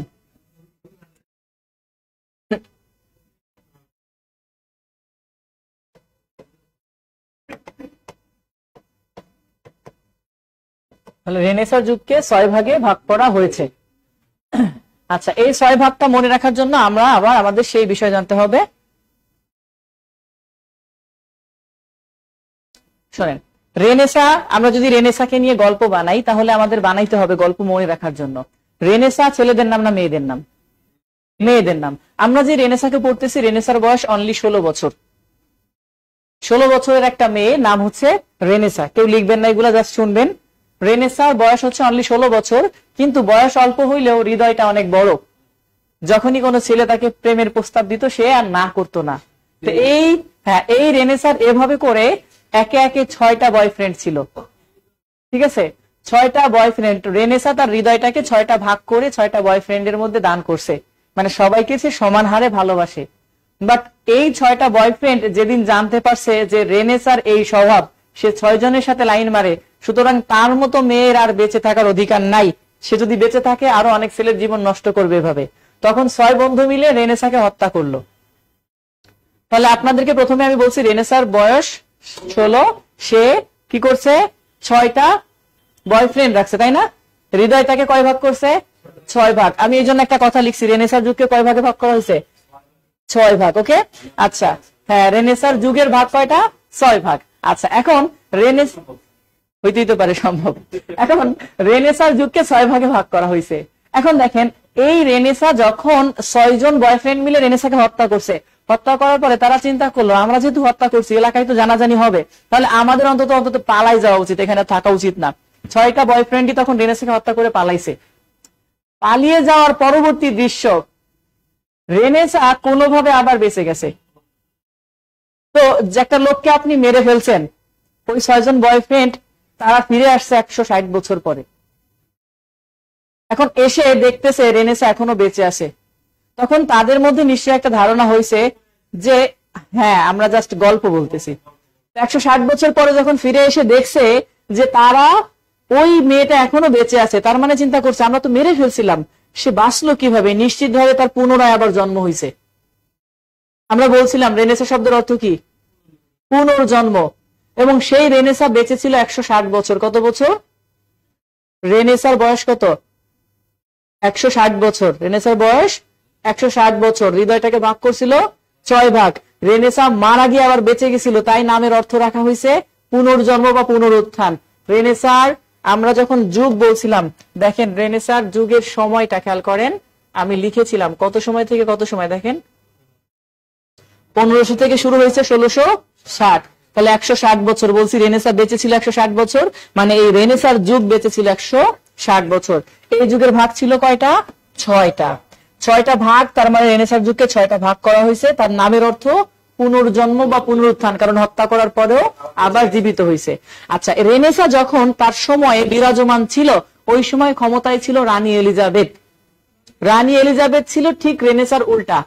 রানী এলিজাবেথকে বলা হইতো ভার্জিন কুইন। কোনোদিন তিনি বিয়ে করেন নাই, প্রেম ভালোবাসা পছন্দ করতেন না এবং বিয়েও করেন নাই। সেরকম একজন রানীর ক্ষমতায় থাকা অবস্থায় যদি 16 বছরের কোন মেয়ে এরকম 6টা প্রেম করে বেড়ায়, রানীর কি এটা সহ্য হবে? তখন রানী বলল রেনেসাকে একটু ডেকে আনো, দেখি আমি আগে তাকে, তারপরে তার শাস্তির ব্যবস্থা করতেছি, আগেই বইল না তাকে। তো তখন তার যারা পেয়াদা আছে, খবর যারা দেয়, তারা গিয়ে রেনেসাকে খবর দিছে রানী এলিজাবেথ তোমাকে ডেকেছে, তোমার সাথে দেখা করতে চায়। রেনেসা তো ফুলে ফেঁপে উঠছে, আমার সাথে রানী দেখা করতে চেয়েছে, তাহলে অবশ্যই তার একটা প্রস্তুতির ব্যাপার আছে। রেনেসা রানীর সাথে দেখা করবে, সেজন্য রেনেসা প্রিপারেশন নেওয়া শুরু করলো। এই প্রিপারেশন 1 দিন 2 দিন 3 দিন নয়, রেনেসা প্রিপারেশন নিয়েছে 58 বছর ধরে। ঠিক আছে, দেখা করতে যাবে কার সাথে? রানী এলিজাবেথের সাথে। তাহলে আমরা এবার যুগ ভাগ গুলা লিখতে থাকি। হ্যাঁ, রেনেসার যুগের প্রথম যুগের নামই হচ্ছে প্রিপারেশন ফর রেনেসা। ওকে, তাহলে এই যুগকে 6 ভাগে ভাগ করা হয়েছে। নাম্বার 1, হ্যাঁ, তাহলে প্রথমে কি করবে? প্রিপারেশন নিবে। তাহলে প্রিপারেশন ফর রিনেসান্স। এবার আপনাদেরকে বলছিলাম কত বছর প্রিপারেশন নিবে? 58 বছর। তাহলে ঠিক সেই 58 বছর 1500 থেকে শুরু হয়ে 1558 সাল পর্যন্ত চলছে প্রিপারেশন। দেখা করতে গেছিল কার সাথে? রানী নাম কি? এলিজাবেথ। দ্বিতীয় যুগের নাম এলিজাবেথিয়ান পিরিয়ড। ওকে, এই যুগের দ্বিতীয় যুগের নাম হচ্ছে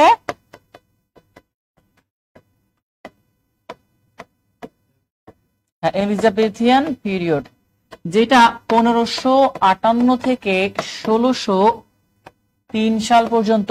আপনাদের জন্য সাল এটা গুরুত্বপূর্ণ, রানী এলিজাবেথেরটা। হ্যাঁ, রানী এলিজাবেথিয়ান পিরিয়ডের সালটা গুরুত্বপূর্ণ। যারা অনলাইনে তারা কি বেঁচে আছেন?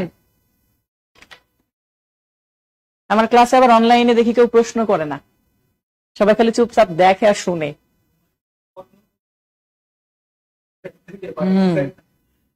গল্প যে প্রশ্ন করতো, যদি আমি আবার এরকম ডিটেলস না বলে শুধু বলতাম রেনেসার যুগকে 6 ভাগে ভাগ করা হয়েছে, 1 নম্বরে এই যুগ, 2 নম্বরে এই যুগ, 3 নম্বরে, তখনই প্রশ্ন হইতো স্যার এগুলা মনে রাখবো কেমনে, স্যার এগুলা মাথায় ঢুকে না। কিছুক্ষণ পরে বোরিং লাগা শুরু হইতো, মাথা গরম হয়ে যেত। বুঝলেন নাই? হ্যাঁ, রানী এলিজাবেথ। হ্যাঁ, না ওটা রানী দ্বিতীয় এলিজাবেথ আর এটা প্রথম এলিজাবেথ। রাজা রানীদের নাম পরিবর্তন হয় না, নাম্বার পরিবর্তন হয়। এলিজাবেথ 1, এলিজাবেথ 2, এলিজাবেথ 3 আসবে পরে, বুঝছেন? না, 2 জন, আগের একজন এলিজাবেথ 1 আর এই যে কিছুদিন আগে মারা গেছে এলিজাবেথ 2। হ্যাঁ, ইনি হচ্ছেন ফার্স্ট এলিজাবেথ 1। এই 1500 সালে জন্ম নিয়ে এখন মারা যাবে 2024 সালে, এরকম তো হইতে পারে না, তাই না? আচ্ছা, এবার কথা হচ্ছে স্যার ওনাকে কেন 2? এই যে মারা গেছে কিছুদিন আগে উনি কিন্তু 2 ছিল, দ্বিতীয় এলিজাবেথ। তাহলে মাঝখানে কি আর কোনো এলিজাবেথ আসে নাই? এত গ্যাপ কেন? মাঝখানে যারা আসে তারা রাজা, রানী না। বুঝছেন এবার আমার কথাটা? হ্যাঁ, রাজা চার্লস আসছে, এর আগে এডওয়ার্ড আসছে, অন্য রাজা আসছে মাঝখানে, রানী আসে নাই। হ্যাঁ, রানী একজন আসছিল, তিনি আবার ভিক্টোরিয়া। তিনি ভিক্টোরিয়া, সে যা করে করুক, কথা তো সেটা না, মানে নাম আসছিল ভিক্টোরিয়া। ওকে, তো ভিক্টোরিয়া, তো যদি পরে আবার ভিক্টোরিয়া আসে তাহলে অন্যটা আসবে। তার নামে ভিক্টোরিয়া পার্ক আছে না, বাহাদুর শাহ পার্ক, আপনারা নাম শুনছেন। তো যাই হোক, এলিজাবেথিয়ান পিরিয়ড। এখন এই এলিজাবেথিয়ান পিরিয়ডটা সাল কেন গুরুত্বপূর্ণ বললাম আমি? এলিজাবেথিয়ান পিরিয়ডের এই সময়টাকে বলা হয় golden age of English literature, ইংরেজি সাহিত্যের স্বর্ণযুগ। এবার আমরা তার সম্পর্কে একটু জানবো, তাহলে আমাদের বুঝতে সুবিধা হবে যে কেন তাকে বিখ্যাত বলা হয়, কেন তাকে ভার্জিন কুইন বলা হয়, কেন তাকে কেন তিনি বিয়ে করেন নাই। রানী এলিজাবেথের জন্ম যখন হয়, রানীর বাপের ছিল আরো একটা বিয়ে।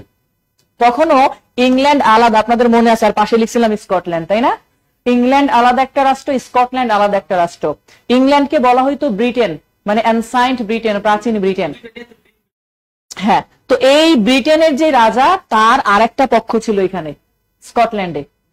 এখন এই রানী আর রাজা যেটা, এরা দুজন সৎ ভাই, স্কটল্যান্ডের রাজা, মানে একজন সৎ ভাই বোন আর কি। এখন রানী, তিনি হচ্ছেন এমন ব্যক্তি যে প্রেম ভালোবাসা পছন্দ করেন না। এখন তো বিয়ে করার দরকার, হিসাব হচ্ছে রানীর ইংল্যান্ড ছাড়া একমাত্র স্কটল্যান্ড আছে, সেটাও তাও সৎ ভাই। এখন রানীরা চাইলেও হাবিব স্যারকে খুঁজে বিয়ে করতে পারবেন না, পারবে? তাদের বিয়ে করার জন্য দরকার হচ্ছে রাজা বা রাজপুত্র, তাই না? এখন এই রাজপুত্র যে বিয়ে করতে হবে, এখন তার পাশে একটা দেশ আছে ফ্রান্স আর একটা জার্মানি, এই দুইটা আবার রানীর শত্রু রাষ্ট্র। এখন বিয়ে করবে আর এক দেশের শত্রু রাজার ছেলেকে, ও তো তখনই দখল করে নিয়ে যাবে। তো এই হিসাবে রানী বললো আমার বিয়েই করা লাগবে না। আর স্কটল্যান্ডে তো তার ভাই, ভাই হইলেও তাও সৎ ভাই, তার সাথেও শত্রুতা আছে। তাহলে রানী কি করলো? বাধ্য হয়ে বিয়েই করলো না। এখন বিয়ে না করার কারণে রানীর তো সময় কাটানোর জন্য একটা মাধ্যম দরকার, ইউটিউব ফেসবুক তো আর তখন নাই। তখন রানী কি করলেন? সর্বপ্রথম ইংল্যান্ডে একটা নাট্যমঞ্চ তৈরি করলেন। এই নাট্যমঞ্চে নাটক মঞ্চস্থ হবে, সেটা দেখে দেখে তিনি প্রতি সপ্তাহে সময় কাটাতেন। এই নাট্যমঞ্চটা যখন তৈরি করছে, তখন ইংল্যান্ডের যারা ধর্মগুরু ছিলেন, পোপ যারা, তারা রানীর বিরুদ্ধে চলে গেল, কারণ এইটা ধর্ম বিরুদ্ধ কাজ। খ্রিস্টান ধর্ম এই সিনেমা হল, নাট্যমঞ্চ তৈরি করা নিষেধ। যেমন ইসলাম ধর্মে যদি হঠাৎ করে দেখেন সিনেমা হল তৈরি করছে সৌদি আরবের একটা দেশ, প্রথমে যাবে না বিরুদ্ধে? তো রানী সে তো সময় কাটানোর জন্য এটা করে ফেলছে, আবার এদিকে ধর্মগুরুরা তার বিরুদ্ধে চলে গেছে। দ্বিতীয় কথা, খ্রিস্টান ধর্ম বলতেছে যে বয়স প্রাপ্ত হওয়ার পরে যদি কেউ বিয়ে না করে এটা মহাপাপ। তাহলে রানী বিয়ে করেন নাই, তার মানে তিনি তো মহাপাপ করছেন। এভাবে মানুষকে বোঝাচ্ছে যে এই রানী ইংল্যান্ডকে নরকে নিয়ে যাবে। একজন রাষ্ট্রের রাষ্ট্রপ্রধানই যদি এরকম হয়, রানী যদি এরকম হয়, তাহলে ওই দেশের উন্নতি কিভাবে হবে? হ্যাঁ, এখন ধরেন রানীর কথা কি করেন না, পোপরা শুনেন না, আবার পোপের কথাও রানী শুনেন না। তাদের মধ্যে একটা তৈরি হয়ে গেল গ্যাপ। কারণ এর আগে যত রাজারা ছিল, সব রাজারা পোপদের পরামর্শ অনুযায়ী দেশ চালাতো। কারণ পোপরা কখনো রাজা হইতেন না, এই জন্য পোপদেরকে বলা হইতো not the king but the king maker. তারা রাজা না, কিন্তু রাজা তৈরি করে। এখন এই যে নাট্যমঞ্চ তৈরি করা হয়েছে, এই নাট্যমঞ্চের মধ্যে উনি কি করতেন, নাটক দেখতেন। কিন্তু ওই সময় তো জানেন, এই নাট্যমঞ্চে যারা নাটক মঞ্চস্থ করবে, যেহেতু ধর্মগ্রন্থ কিছু বিষয় তো রেস্ট্রিকশন থাকে, নারীদেরকে নাচানাচি করলে এটা কি ভালো করে মেনে নিবে? ইসলাম ধর্মে নিবে না। তো তখন তিনি কি করলেন, নাট্যমঞ্চ তৈরি করছে। কিন্তু নাটক যারা তৈরি করে তাদেরকে আবার বলে দিছে যে নাটকে নারী চরিত্র থাকবে, কিন্তু নারীরা অভিনয় করতে পারবে না। এটা তো আর লেখা নাটক না যে আপনি পড়ে পড়ে মনে মনে কল্পনায় ধরে নিলেন চরিত্র। যেহেতু মঞ্চস্থ হবে, তাহলে মহিলাদেরকে লাগবে। কিন্তু রানী আবার নিষেধ করে দিচ্ছে যে এটা থাকা যাবে না। তখন কি করতো, পুরুষরা মহিলা সেজে অভিনয় করতো তার সামনে। তো এই নাট্যমঞ্চের পাশে এখানে ছিল তৎকালীন সময়ের একটা গ্যারেজ, যেখানে তৎকালীন যারা আভিজাত শ্রেণীর লোক, তারাই তো রানীর সাথে নাটক দেখার সুযোগ পাবে সিনেমা হলে। তো ওই আভিজাত শ্রেণীর লোকগুলা এসে তাদের বিএমডাব্লিউ এখানে পার্ক করে রাখতো, মানে তৎকালীন বাইসাইকেল পার্ক করে তারপরে তারা প্রবেশ করতো। এবং সেখানে ধরেন আমরা যেমন বললাম সিনেমা হলে কি আগে ছোটবেলায় দেখছি, এখন তো বড়, আমরা যখন ছোট ছিলাম তখন পিচ্ছি পুচ্ছি পোলাপান সিনেমা হলে ঢুকতে দিত না, যে 18 বছর প্লাস এরকম টাইপের। তো এই ছোট পোলাপান ওখানে ঢুকা নিষেধ, আরো রানীর জায়গা, রানী যেখানে উপস্থিত থাকে। তো পিচ্ছিদের প্রবেশ নিষেধ, সমাজের আভিজাত শ্রেণীর লোকেরা ওখানে প্রবেশ করবে। হ্যাঁ, তো এইখানে যে গ্যারেজের যিনি মালিক, তিনি আবার এই নাট্যমঞ্চেরও সদস্য, মানে তিনিও নাটক নাটক লিখতেন, পরিচালনা করতেন। তো এই ব্যক্তির একজন বন্ধু ছিল এই গ্রাম অঞ্চলে, সে আবার ছিল ওই অঞ্চলের মানে কয়লা খনিতে কাজ করা মানুষ। সেখান থেকে আস্তে আস্তে নিজের পজিশনের একটু উন্নতি হয়েছে। তো ওনার আবার একটা ছেলে ছিল, সে ছেলে মাত্র প্রাথমিক লেখাপড়া শেষ করছে, মানে লিখতে পারে পড়তে পারে এরকম, মানে প্রাথমিক জ্ঞান অর্জন হয়েছে, ধরেন আমাদের সময় 8-9-এ পড়ে এরকম টাইপের। এখন তিনি চাচ্ছেন যে আমার ছেলে এখানে থাকলে নিশ্চয়ই কয়লা মানে খনি ছাড়া আর কিছু নাই এখানে, এখানে কাজ করে এখানেই তার জীবনটা কাটবে, এটা দরকার নাই। বন্ধুকে বলছে যে তুমি তাকে শহরে নিয়ে যাও, তুমি যেহেতু থাকো ওখানে, তুমি তাকে ইঞ্জিনিয়ারিং পড়াবা। ইঞ্জিনিয়ারিং পড়ানো মানে হাতে কলমে শিখাবা। ধরেন ওই যে গাড়ি ঠিক করা, বাইসাইকেল ঠিক করা, তৎকালীন সময় বাইসাইকেলই তো বর্তমান সময়ের বিমান। এখন যদি হঠাৎ করে আমরা কি বলি, আমাদের সাইকেলের গ্যারেজ হলে তুই তো গ্যারেজের মেকানিক, আর একজন দেখা যাচ্ছে বিমান ঠিক করে, তাকে বলে ইঞ্জিনিয়ার। দুইটাই কিন্তু মেকানিক, কিন্তু এটা বড় এই জন্য দামি, পাইলট আর ড্রাইভার, রিক্সাওয়ালা মামা।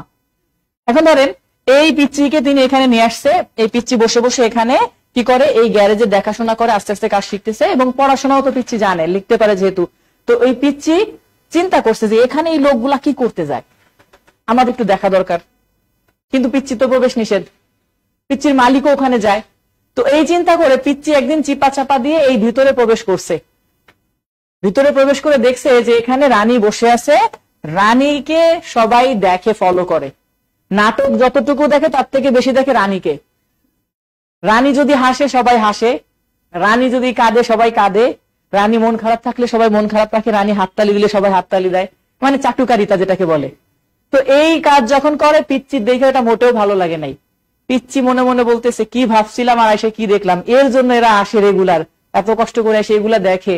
আর এটা কোনো নাটক হইলো, যে নাটক মঞ্চস্থ হয়েছে ওটা দেখে তার ভালোই লাগে নাই। সে তখন কি করছে, সে তো লিখতে পারে, সে এসে মনের জিদে একটা নাটক লেখা শুরু করছে, নিজে নিজে লেখা শুরু করছে সে। এবং এই নাটকটা সে মোটামুটি ভাবে লিখে শেষ করে ফেলছে 15 দিনের মধ্যে, এই পিচ্চি। তো রানীর পিচ্চি প্রবেশ তো নিষেধ। 1 মাস পরে খবর হয়েছে যে একটা পিচ্চি প্রবেশ করছিল, কে সেই পিচ্চি তাকে খুঁজে বের করো, কারণ নিরাপত্তার ব্যাপার আছে। এবার খুঁজে খুঁজে দেখছে এই পিচ্চি, এই গ্যারেজের পিচ্চি। এখন পিচ্চিরে তো আর ধরা যাবে না, পিচ্চি তো ছোট। তখন কি করা হইলো, গ্যারেজের মালিক হচ্ছে নাট্যমঞ্চের সদস্য, তো মালিককে তখন ডাকা হয়েছে। মালিককে ডেকে একটু জারি টারি দিছে যে আপনার পিচ্চি এরকম এই করছে, আর একটু হলে তো সবার চাকরি যেত, এই সেই হ্যান ত্যান।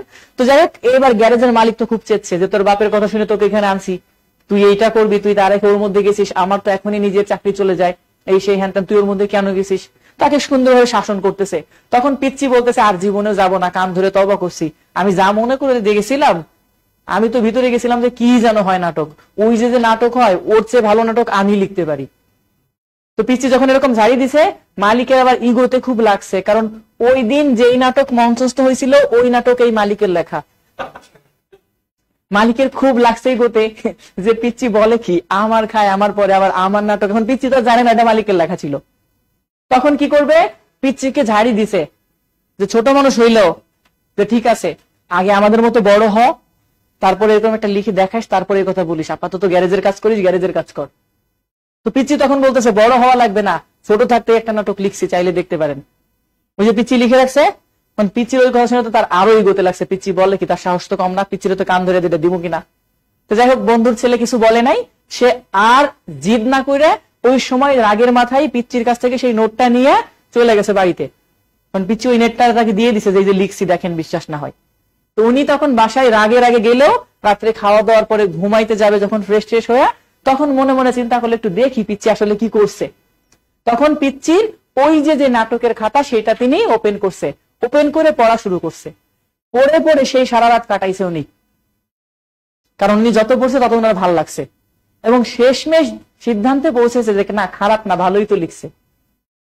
এইবার তিনি আর পিচ্চিকে কিছু বলেন নাই, পিচ্চিকে মোটামুটি একটু একটু আদর করে। তিনি চিন্তা করলেন মাঝে মাঝে আমি যেহেতু নাট্যমঞ্চের সদস্য, আমার বাকি কিছু নাটক ওকে দিয়ে লেখা নিতে পারবো, আপাতত আর ওকে বলার দরকার না, ওকে গিয়ে উৎসাহ দিচ্ছে, হ্যাঁ ভালো হয়েছে, সমস্যা নাই, তুমি এরকম নাটক লিখবা বসে বসে। তো যাই হোক, এভাবে করে পরবর্তী মাসে ওই নাটকটা এখানে মঞ্চস্থ করছে, ওই পিচ্চির নাটক নিজের নাম দিয়ে। রানী প্রথমবারের মতো এই নাটক দেখে খুবই সন্তুষ্ট হয়েছে এবং বলছে যে এই নাটকটা কে লিখছে তাকে নিয়ে আসো, আমি পুরস্কার দিব। এখন উনি তো খুব খুশি। রানী তখন কি করছে, ওখান থেকে রানীর কাছে, মানে এই গ্যারেজের মালিক, তিনি পুরস্কার আনার জন্য রানীর দিকে রওনা হয়েছে। যাওয়ার পথে একটা কথা মনে পড়ছে যে রানীর একটা ব্যাড হ্যাবিট আছে, একবার যদি কারো নাটক ভালো লাগে তাহলে পরবর্তীতে ঘন ঘন তাকেই নাটক লিখতে বলে। তখন ওই পিচ্চি যদি না লেখে উনি নাটক পাবে কই, তখন তো বিপদে পড়বে। এই জন্য উনি আর লুকাই নাই, উনি তখন একেবারে সত্য কথা বলে দিছে যে আমার গ্যারেজে একটা পিচ্চি আছে, যেই পিচ্চি একদিন ভুল করে আপনার এখানে ঢুকে গেছিল, এই ঘটনা সব ডিটেলস বলছে, ওই পিচ্চি রাগ করে এরকম এই নাটক লিখছে। রানী আবার এটার জন্য পজিটিভলি নিছে, যে একটা পিচ্চি হয়ে যে এরকম নাটক লিখতে পারে, আজ পর্যন্ত এমন ভালো আমার কোনো নাটক লাগে নাই, তাহলে এই পিচ্চি নিশ্চয়ই একটা বড় নাট্যকার হবে। তখন বললো যে এই পিচ্চিকে আর তোমার গ্যারেজে বসে পচানোর দরকার নাই, তাকে নিয়ে আসো, আমি তাকে দেখতে চাই। দেখে এনে পিচ্চিকে ভালো লাগছে রানীর। তখন রানী এলিজাবেথ ওই পিচ্চিকে বললো, আজ থেকে তুমি আমাদের এই নাট্যমঞ্চের সর্বকনিষ্ঠ সদস্য, তোমার বেতন চলবে এবং সবার থেকে তোমার বেতন বেশি, তোমার থাকা খাওয়া ভরণ পোষণ সবকিছুর দায়িত্ব আমাদের, মানে রাজ কোষাগার থেকে দেওয়া হবে। ওই পিচ্চির নামই ছিল উইলিয়াম শেক্সপিয়ার। তিনি এমনি এমনি এরকম বিখ্যাত হন নাই। এখন এরকম একজন বিখ্যাত ব্যক্তি তৈরির পেছনে সবচাইতে বেশি অবদান যদি চেষ্টা করি কার, রানী এলিজাবেথের, কারণ ওই ছোট সময় থেকে তাকে পৃষ্ঠপোষকতা দিছে, রানী তাকে বড় করছে, এবং এই রানীর পৃষ্ঠপোষকতা পাওয়ার পরবর্তীতে এই শেক্সপিয়ার লেখালেখি শুরু করছে। এই জন্য আপনার পরীক্ষাতে আসে শেক্সপিয়ারের প্রথম লেখা নাটক কোনটি, যখন আমরা পড়বো তখন পাবেন হেনরি সিক্স, রানীর পূর্বপুরুষ নিয়ে লেখা। আপনি একটা লোককে জায়গা দিচ্ছেন, ঠাঁই দিচ্ছেন, নিশ্চয়ই আপনি যদি প্রথম কিছু লিখতে চান তাহলে তার পূর্বপুরুষকে নিয়ে, না হলে তাকে নিয়ে লিখবেন। যেমন আপনারা জানেন বঙ্গবন্ধুকে নিয়ে অনেকে অনেক কিছু লিখছে যতদিন ছিল, তাই না? হ্যাঁ, তাহলে হিসাবটা এরকম, যে যখন সুবিধাভোগী সে তখন তাকে খুশি করার চেষ্টা করে। আচ্ছা, এখন এই যে শেক্সপিয়ারকে তৈরি করার পেছনে ইংরেজি সাহিত্যের বিকাশে, নাট্যমঞ্চ তৈরিতে সবচেয়ে বেশি অবদান কোন রানীর? রানী এলিজাবেথ। এই জন্য আমরা বলছি যে এই যুগকে বলা হয় ইংরেজি সাহিত্যের স্বর্ণযুগ। ওকে, তাহলে আমরা এবার এখান থেকে এই তথ্যগুলা নিব, এইখান থেকে। এই যুগকে বলা হয়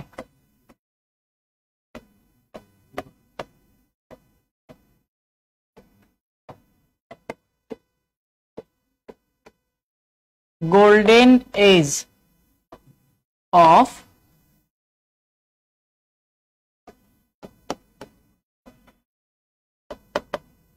ইংলিশ লিটারেচার, ইংরেজি সাহিত্যের স্বর্ণযুগ।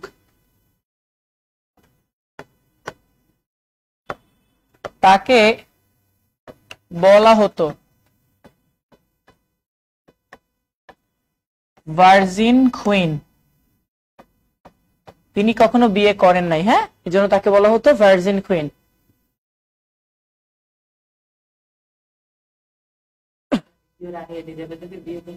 দ্বিতীয়টা করছে, তা না হলে বর্তমান যিনি রাজা আছেন তার সন্তান চার্লস টু, হ্যাঁ ওই তো চার্লস থ্রি।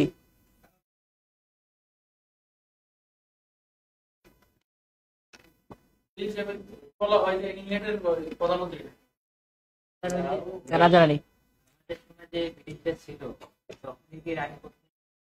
না, তারও আগে আসতেছি, এগুলো একটু পরে ক্লিয়ার হবেন, আরো ক্লিয়ার হবেন, একটু সামনে যাই আর একটু, তাহলে বুঝতে পারবেন। এখন ধরেন রানী এলিজাবেথ মারা গেল 1603 সালে, রানী তো বিয়ে করেন নাই, তার তো আর কেউ নাই যে ক্ষমতায় বসবে, তাহলে ইংল্যান্ড সিংহাসন শূন্য হয়ে পড়লো। তার বিরুদ্ধে কারা ছিল? পোপরা। ওই পোপরা তখন ষড়যন্ত্র শুরু করলো যে এই সুযোগটা কাজে লাগাইতে হবে, যেহেতু সিংহাসন শূন্য, এখন এমন একজনকে এনে ক্ষমতায় বসাবো যেই ব্যক্তি আমাদের কথায় উদ্বস করবে, আমাদের মতো চলবে।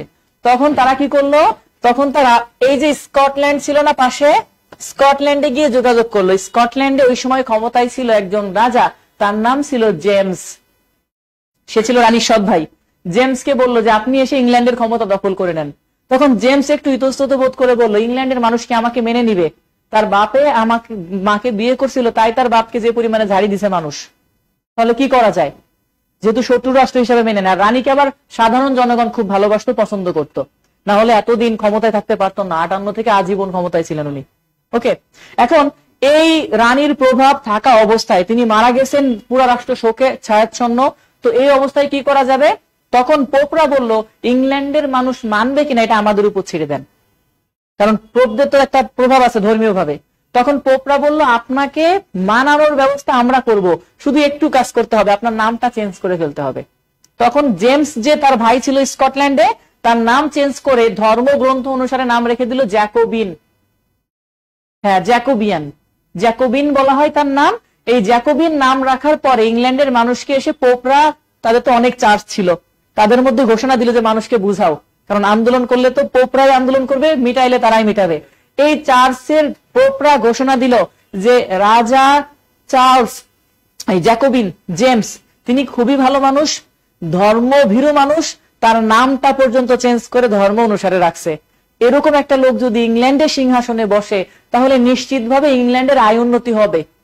তিনি ধর্মের বিরুদ্ধে কিছু করবেন না, এই ধর্মের দোহাই দিয়ে তখন ওই জেমসকে এনে ইংল্যান্ডের ক্ষমতায় বসানো হইল।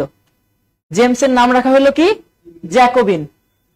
না, জেমসের নাম রাখা হয়েছে জ্যাকোবিন। তাহলে এই যে আমরা পাচ্ছিলাম, প্রথম প্রিপারেশন নিছে রানী এলিজাবেথের যুগ, তাই না? তারপরের যুগের নাম হচ্ছে জ্যাকোবিয়ান পিরিয়ড বা জ্যাকোবিন পিরিয়ডও বলা হয়। তাহলে 3 নম্বরে এই যুগের নাম জ্যাকোবিয়ান পিরিয়ড। এবার জ্যাকোবিয়ান যে জেমস, তিনি আসলেন কোত্থেকে? স্কটল্যান্ড থেকে। তিনি স্কটল্যান্ড থেকে এসে ইংল্যান্ডের সিংহাসনে বসলেন। এখন রাজা, হ্যাঁ, ওই যে এটাই তো বলতেছি যে স্কটল্যান্ডে ছিল, ইংল্যান্ডে এসে ক্ষমতায় বসলো, এখন কি ওইটা ছেড়ে দিয়ে আসবে? স্কটল্যান্ড ছেড়ে দিবে? তখন তিনি ইংল্যান্ডের ক্ষমতা, ইংল্যান্ড তো অনেক বড়, স্কটল্যান্ড তো ছোট, তখন তিনি যেহেতু ইংল্যান্ডের শাসনভার গ্রহণ করলো, স্কটল্যান্ডকে আর ছাড়েন নাই। তিনি স্কটল্যান্ডকে ইংল্যান্ডের সাথে এক করে ফেললেন, করে ব্রিটেনের নাম রাখলেন গ্রেট ব্রিটেন। বুঝছেন? এবার সেই গ্রেট ব্রিটেন কাকে বলে? ইংল্যান্ড এবং স্কটল্যান্ড। স্কটল্যান্ডের রাজা জেমস এসে ইংল্যান্ডের ক্ষমতা দখল করলো আর নাম রাখলেন গ্রেট ব্রিটেন। এরপরে আবার নর্দার্ন আয়ারল্যান্ড যুক্ত হয়ে নামকরণ করা হয়েছে ইউকে বা যুক্তরাজ্য বর্তমান। তাহলে ব্রিটেন আলাদা, গ্রেট ব্রিটেন আলাদা, যুক্তরাজ্য কিন্তু আলাদা, তিনটা আলাদা আলাদা না। এখন তো ইউকে বলি আমরা, যুক্তরাজ্য মূল একসাথে তিনটা। তো এই যুক্তরাজ্য নামই তো যুক্ত, হ্যাঁ যুক্ত, যতগুলা যুক্ত সবগুলা নাম থাকে যুক্ত। UK, UAE, USA, USA United states of America. America হচ্ছে মূল ভূখণ্ড, এটা মেরিকো থেকে, মেরিকো জাতি থেকে আসছে। তো আমেরিকা মূল ভূখণ্ড, তার সাথে আরো অনেকগুলা রাজ্য যুক্ত হয়েছে, 50টা, নাম হয়েছে আমেরিকা। ওই যে ইউনাইটেড স্টেটস মানে যুক্ত, আবার রাষ্ট্র কতগুলা। হ্যাঁ, এই যে জ্যাকোবিয়ান যখন ক্ষমতায় বসলো, তাহলে সময়টা আমাদের যাবে 1603 থেকে 1625। বাট জেমস যখন ক্ষমতায় বসে, জ্যাকোবিয়ান মারা যায় 1625 সালে। মারা গেলেও জেমসের ওরকম কেউ ছিল না যারা ক্ষমতায় বসতে পারে, উত্তরসূরি হিসাবে তেমন কেউ ছিল না। তো পোপরা কি করবে? পোপরা চিন্তা করলো যে আগে তো শুধু ইংল্যান্ড ছিল, এখন তো ইংল্যান্ড আর স্কটল্যান্ড মিলে গ্রেট ব্রিটেন, এত বড় একটা সাম্রাজ্যের ক্ষমতায় কাকে বসাবো? তো পোপদের সবচেয়ে বড় ধর্ম মানে শালায় ছিল হচ্ছে জার্মানিতে ওই সময় ক্যাথলিক গির্জাগুলা। এই জার্মানিতে যোগাযোগ করলো পোপরা। জার্মানিতে তৎকালীন সময় ক্ষমতায় ছিল একজন বিখ্যাত ব্যক্তি, তার নাম ছিল চার্লস। চার্লসকে বলল আপনি এসে ইংল্যান্ডের ক্ষমতা দখল করে নেন। তো তিনিও সেম আগের মতো আমাদের কি মেনে নিবে ইংল্যান্ডের মানুষ? তো বলছে আমরা তো আছি, শুধু নামটা চেঞ্জ করতে হবে, মানে সেম ওয়ে, হ্যাঁ সিস্টেমটা সেম। তখন চার্লসের নাম চেঞ্জ করে ধর্মগ্রন্থ অনুসারে তারা নাম রাখলো ক্যারোলাইন। চার্লসের সি নিয়ে ক্যারোলাইন, জেমসের জে নিয়ে করছিল জ্যাকোবিন, আর চার্লসের সি নিয়ে নাম করলো কি ক্যারোলাইন। আর ইংল্যান্ডের মানুষকে ঠিক আগের মতো বুঝাইলো, লোক ভালো আছে, ধর্ম ভীরু মানুষ। ঠিক আছে, তো ক্ষমতায় বসলো কে? ক্যারোলাইন। তাহলে 4 নম্বরে আমরা যে যুগটা পাবো, হ্যাঁ ক্ষমতায় বসাবে, তাহলে তার কথা মতো চলবে না। হ্যাঁ এই যে আসতেছি সেই ঘটনা এখনো 1625 সালে, 1649 সাল পর্যন্ত। এবার আসেন, জামাই তো দুইজনেরই ছিল না বেশি দিন। তো যাই হোক, এবার আসেন, যখন চার্লস এসে ক্ষমতায় বসলো, আগের জনের তো মায়া ছিল তাও যে আমার বাবার ভূখণ্ড দেশের জন্য, হ্যাঁ 49। তো বাবার ভূখণ্ড হিসেবে মায়া ছিল, কিন্তু যখন চার্লস, সে তো জার্মানি থেকে আসছে, আর জার্মানির মানুষগুলো আগে থেকেই একটু কর্তৃত্ব পরায়ণ। আগে দেখছি না আমরা ওই যে সেকশন থেকে শুরু করে হিটলার থেকে শুরু করে জাতিগতভাবে উগ্র। তো তখন তারা এসে এদের উপরে বিভিন্ন ধরনের শুল্ক এদিক সেদিক চাপাই দিতে শুরু করলো। তো ইংল্যান্ডের মানুষ তখন কি করলো? তারা বিষয়টাকে ভালোভাবে নেয় নাই, তারা কি করলো? আন্দোলন শুরু করলো।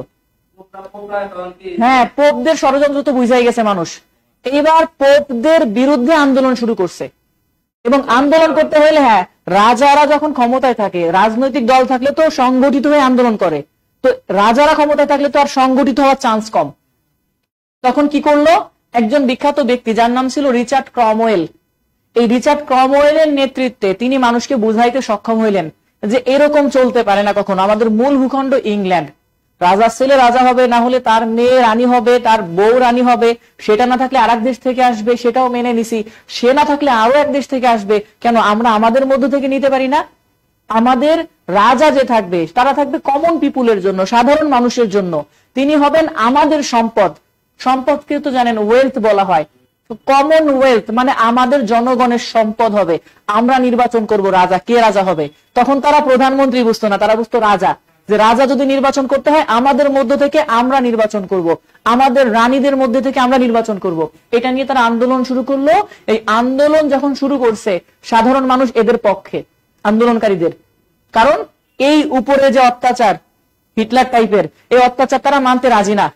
কিন্তু পোপরা তো তাদের ষড়যন্ত্র, কারণ পোপরা তো রাজার পক্ষে। তখন পোপদের মধ্যে থেকে একটা বিভাজন তৈরি হইল।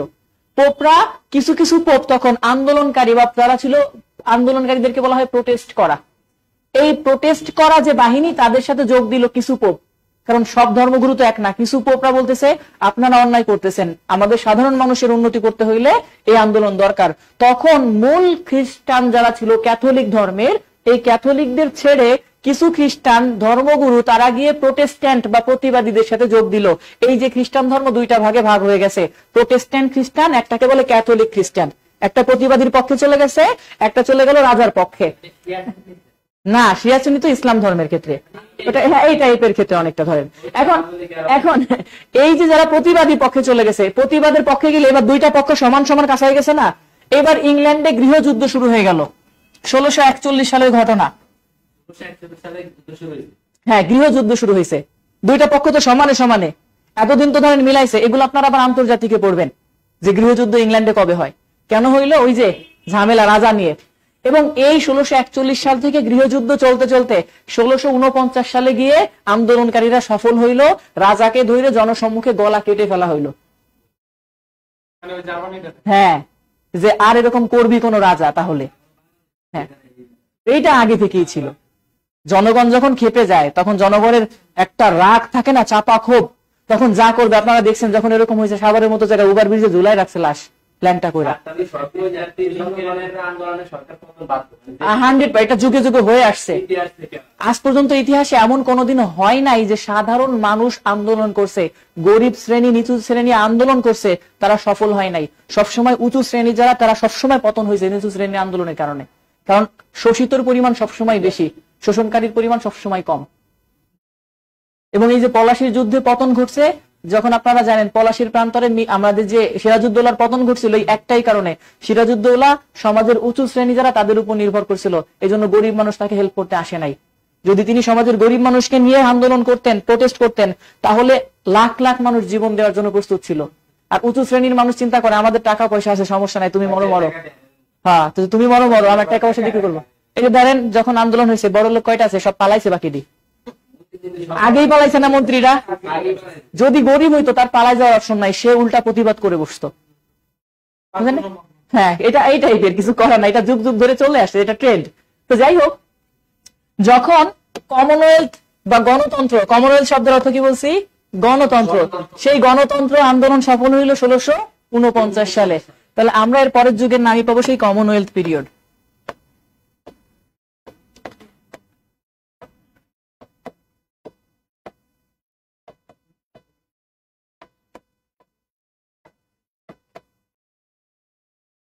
এবার আসেন, কমনওয়েলথ মানে কি বলছিলাম, গণতন্ত্র।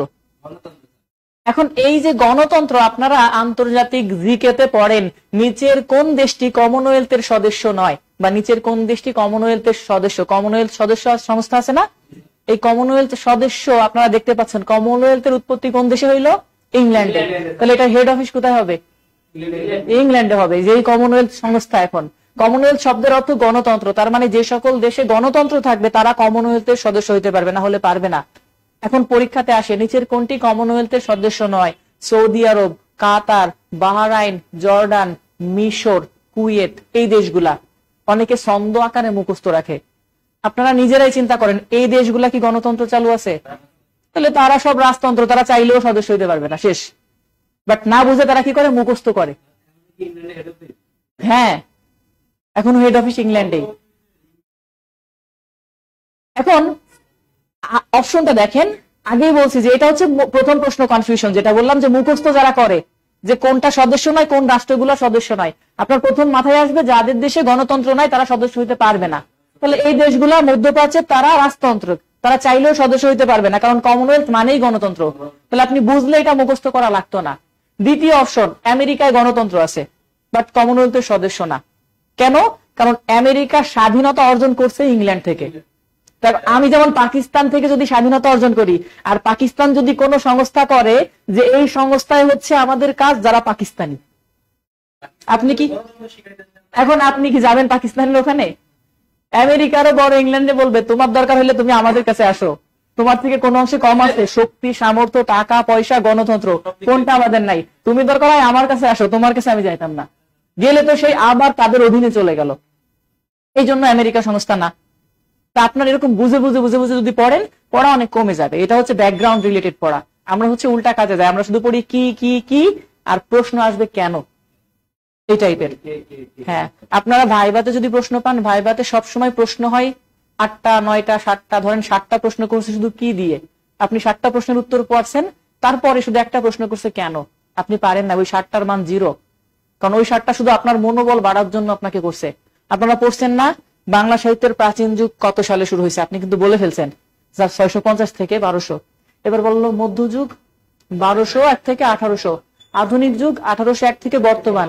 আচ্ছা ঠিক আছে, আধুনিক যুগ 1801 সালে শুরু হয়েছে, মেনে নিলাম। আচ্ছা, আধুনিক যুগ কেন শুরু হয়েছে, কি কারণে শুরু হয়েছে?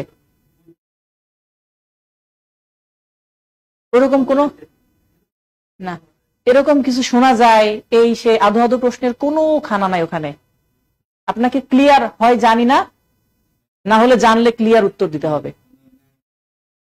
আপনারা জানেন ফোর্ট উইলিয়াম কলেজ প্রতিষ্ঠা হয়েছিল কত সালে? 1800 সালে।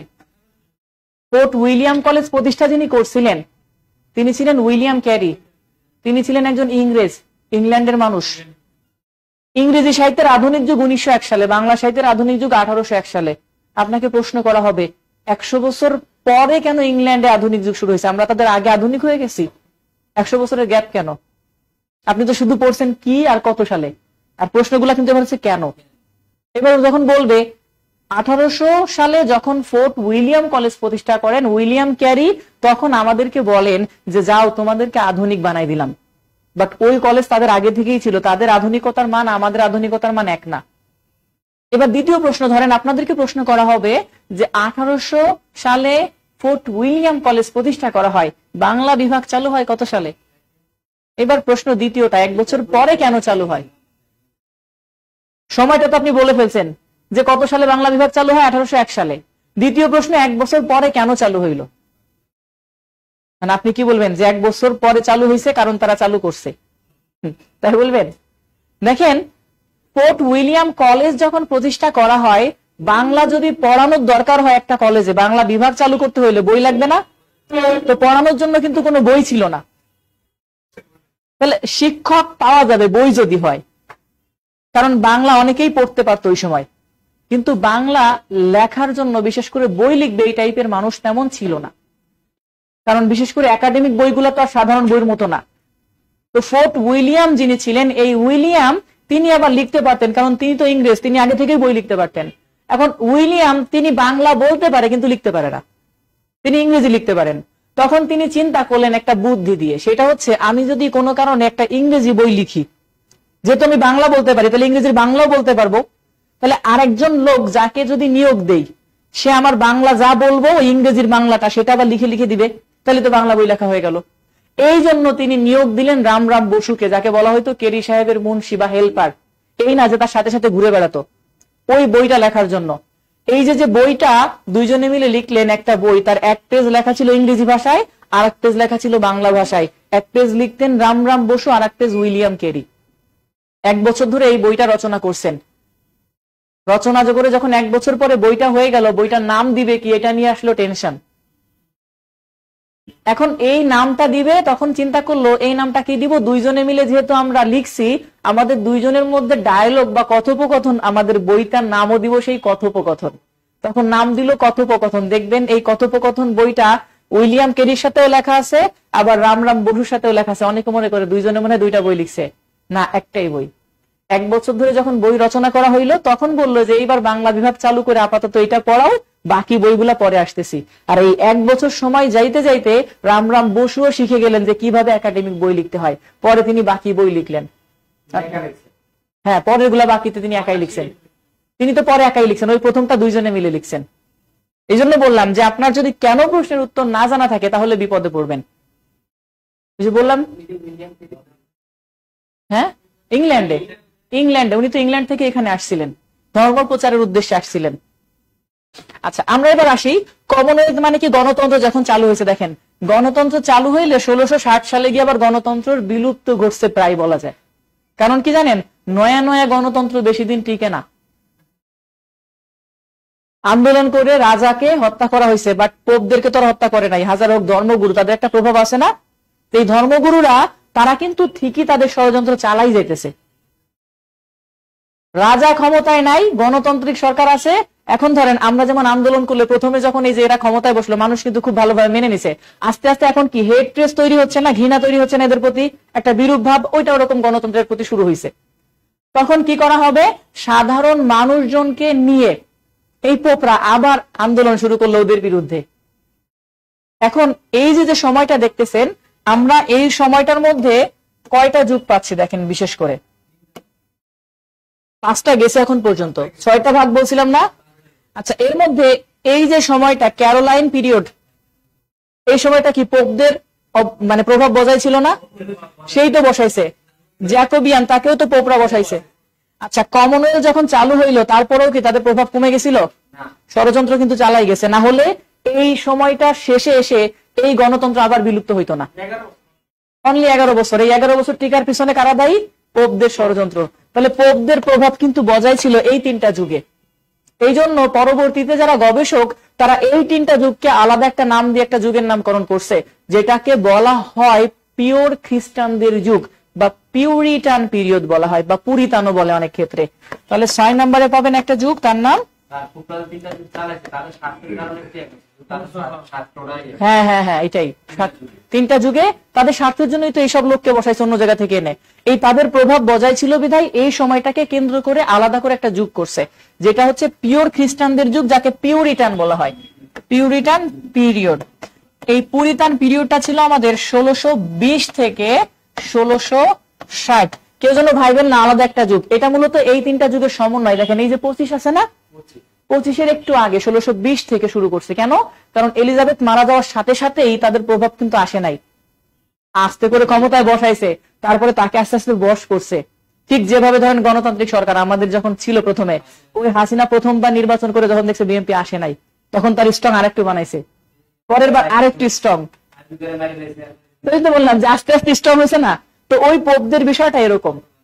এখন এই সময়টা টোটাল যে 6টা যুগ গেল, এই 6টা যুগের পরে একটা যুগ আসে যেটার নাম হচ্ছে নিও ক্লাসিক্যাল পিরিয়ড। আচ্ছা আমরা শেষ করতে পারবো, সমস্যা নাই, 10 মিনিট লাগবে পরের যুগটা আমাদের নিতে। এই পরের যুগের নাম হচ্ছে নিও ক্লাসিক্যাল পিরিয়ড। এটা কিন্তু এলিজাবেথ চলে গেল, এলিজাবেথের যে 6টা যুগ সেটা পড়ছি। হ্যাঁ, এলিজাবেথিয়ান যুগের পরের যুগের নাম কি বলতেছি? নিও ক্লাসিক্যাল পিরিয়ড।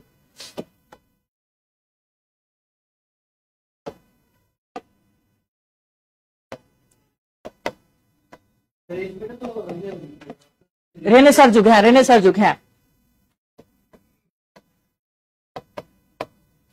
নিও ক্লাসিক্যাল পিরিয়ড, যেটা ছিল 1660 থেকে 1798। এটার পরে নিও ক্লাসিক্যালের পরে আছে রোমান্টিক যুগ, তারপরে আছে ভিক্টোরিয়ান যুগ, তারপরে মডার্ন যুগ, তারপরে পোস্ট মডার্ন যুগ।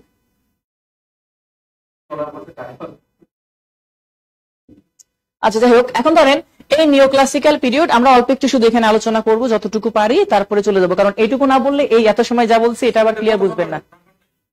এটা হেডিং হেডিং মেইন মেইন যুগ যেগুলা, হ্যাঁ এই যে 6টা চলে গেছে, তারপরে নতুন যুগ। এখন এই নিও ক্লাসিক্যাল শব্দের অর্থই নব্য ধ্রুপদীর যুগ, নব্য ধ্রুপদীর যুগ। হ্যাঁ, এটার অর্থ কি? নব্য ধ্রুপদীর, না নেক্সট ক্লাস আবার পড়াবো, এখানে প্রায় শেষ করবো। তাহলে নব্য ধ্রুপদীর যুগ। এখন এটা কেন বলছি? কারণ না হলে ওইটা আবার শুরুতে আলোচনা করতে হবে। এবার ধরেন শেষ যুগে কি হয়েছে? গণতন্ত্র বিলুপ্ত হয়ে গেল না? আবার বিলুপ্ত মানে একেবারে বিলুপ্ত হয় নাই। তখন এই 1660 সালের ঘটনা, আবার সিংহাসন ফিরে আসছে, মানে রাজা ফিরে আসছে। তবে একটা শর্ত ছিল, কারণ তো গৃহযুদ্ধ তো চলছে কাদের মধ্যে? রাজাদের মধ্যে আর গণতান্ত্রিক দলের মধ্যে। তো লাস্টে গিয়ে রাজাদের সাথে গণতান্ত্রিক যারা ছিল তারা একটা সমঝোতা করলো। সমঝোতা কি? যে তোমরাও ক্ষমতায় থাকবা, আমরাও থাকবো, রাজাও থাকবে, গণতন্ত্রও থাকবে। শর্ত একটাই, পোপদের কোনো ভূমিকা থাকবে না এখানে। পোপদের কাজ হবে চার্চে, তার বাহিরে কোথাও না। তো তখন এই রাজা, সে ধর্মীয় জায়গা গির্জা, হ্যাঁ যে তাদের জায়গা থাকবে গির্জায়, তারা আমাদের রাজনীতিতে কোনো ধরনের প্রভাব খাটাতে পারবে না, কারণ আগের ঝামেলা তো তারা করছে, এটা তো বুঝে গেছে। এইবার নতুন যে রাজা ক্ষমতায় বসবে, তিনি চিন্তা করলেন আমি ক্ষমতা পাইলে হয়েছে, পোপরা জাহান্নামে যাক, তাদের দিয়ে কি করবো? হ্যাঁ, তখন এরা পল্টি নিছে। নেওয়ার পরে কমনওয়েলথের যে গণতন্ত্র আর রাজার যে রাজতন্ত্র, এইটা মিক্সড হয়ে গেছে, এরা মিশে গেছে নিজেরা নিজেরা, পোপরা পড়ে গেছে বিপদে। এই যে রাজতান্ত্রিক গণতন্ত্র যেটা ইংল্যান্ডে, এটা এখনো প্রচলিত আছে। পরে রাজাদের ক্ষমতা কমাই দিছে, ইংল্যান্ডে এখনো রাজা আছে না, আবার নির্বাচন হয় না, এইটা এখান থেকে শুরু হইলো। আর এই যে শুরু হইলো, এর কারণে যুগের শুরু হইলো নতুন যুগ, নিও ক্লাসিক্যাল, যেখানে কোনো ভেদাভেদ থাকবে না। নব্য ধ্রুপদী বলা হচ্ছে, ধ্রুব মানে তো জানেন মিক্সড। এইবার এসে সাধারণ মানুষজন যে লেখালেখি করা শুরু করলো, এর আগে যত লেখালেখি করছে যারা, সবাই খালি রাজা রানীকে নিয়ে লিখছে, সমাজের নিচের কাউকে নিয়ে কিছু লেখে নাই। কারণ কি? ক্ষমতায় থাকে রাজা, নিচে সাধারণ মানুষকে নিয়ে লিখলে গরিব মানুষ কষ্টে থাকে, এর বাইরে তো লেখার কিছু নাই। তাহলে কি রাজা ছেড়ে দিবে, রানী ছেড়ে দিবে যে আমার খাও আমার পড়ো, তুমি কত বড় লেখক হইছো? এটা তো গণতান্ত্রিক দেশ না যে চাইলে অনেক আন্দোলন করবে। বাট যখন এরা মিক্সড হয়ে গেল, তখন লেখকরাও লেখা শুরু করলো ভিন্ন ভিন্ন ভাবে। গণতান্ত্রিক সরকার যদি অন্যায় করে তার বিরুদ্ধে লিখবো, কারণ রাজা বাঁচাবে। রাজা যদি অন্যায় করে তার বিরুদ্ধে লিখবো, কারণ গণতান্ত্রিক সরকারকে ছাড়া সে শাস্তি দিতে পারবে না। এইবার সবার জন্য লেখা শুরু করলো, ছাপাখানা উন্মুক্ত করা হইলো। এই জন্য এই যুগের নামকরণ করা হয়েছে নিও ক্লাসিক্যাল পিরিয়ড, যেটা ডিটেলস আমরা নেক্সট ক্লাসে আবার জানবো। ঠিক আছে, ওকে, তো সবাই ভালো থাকবেন। গরম কি বেশি? না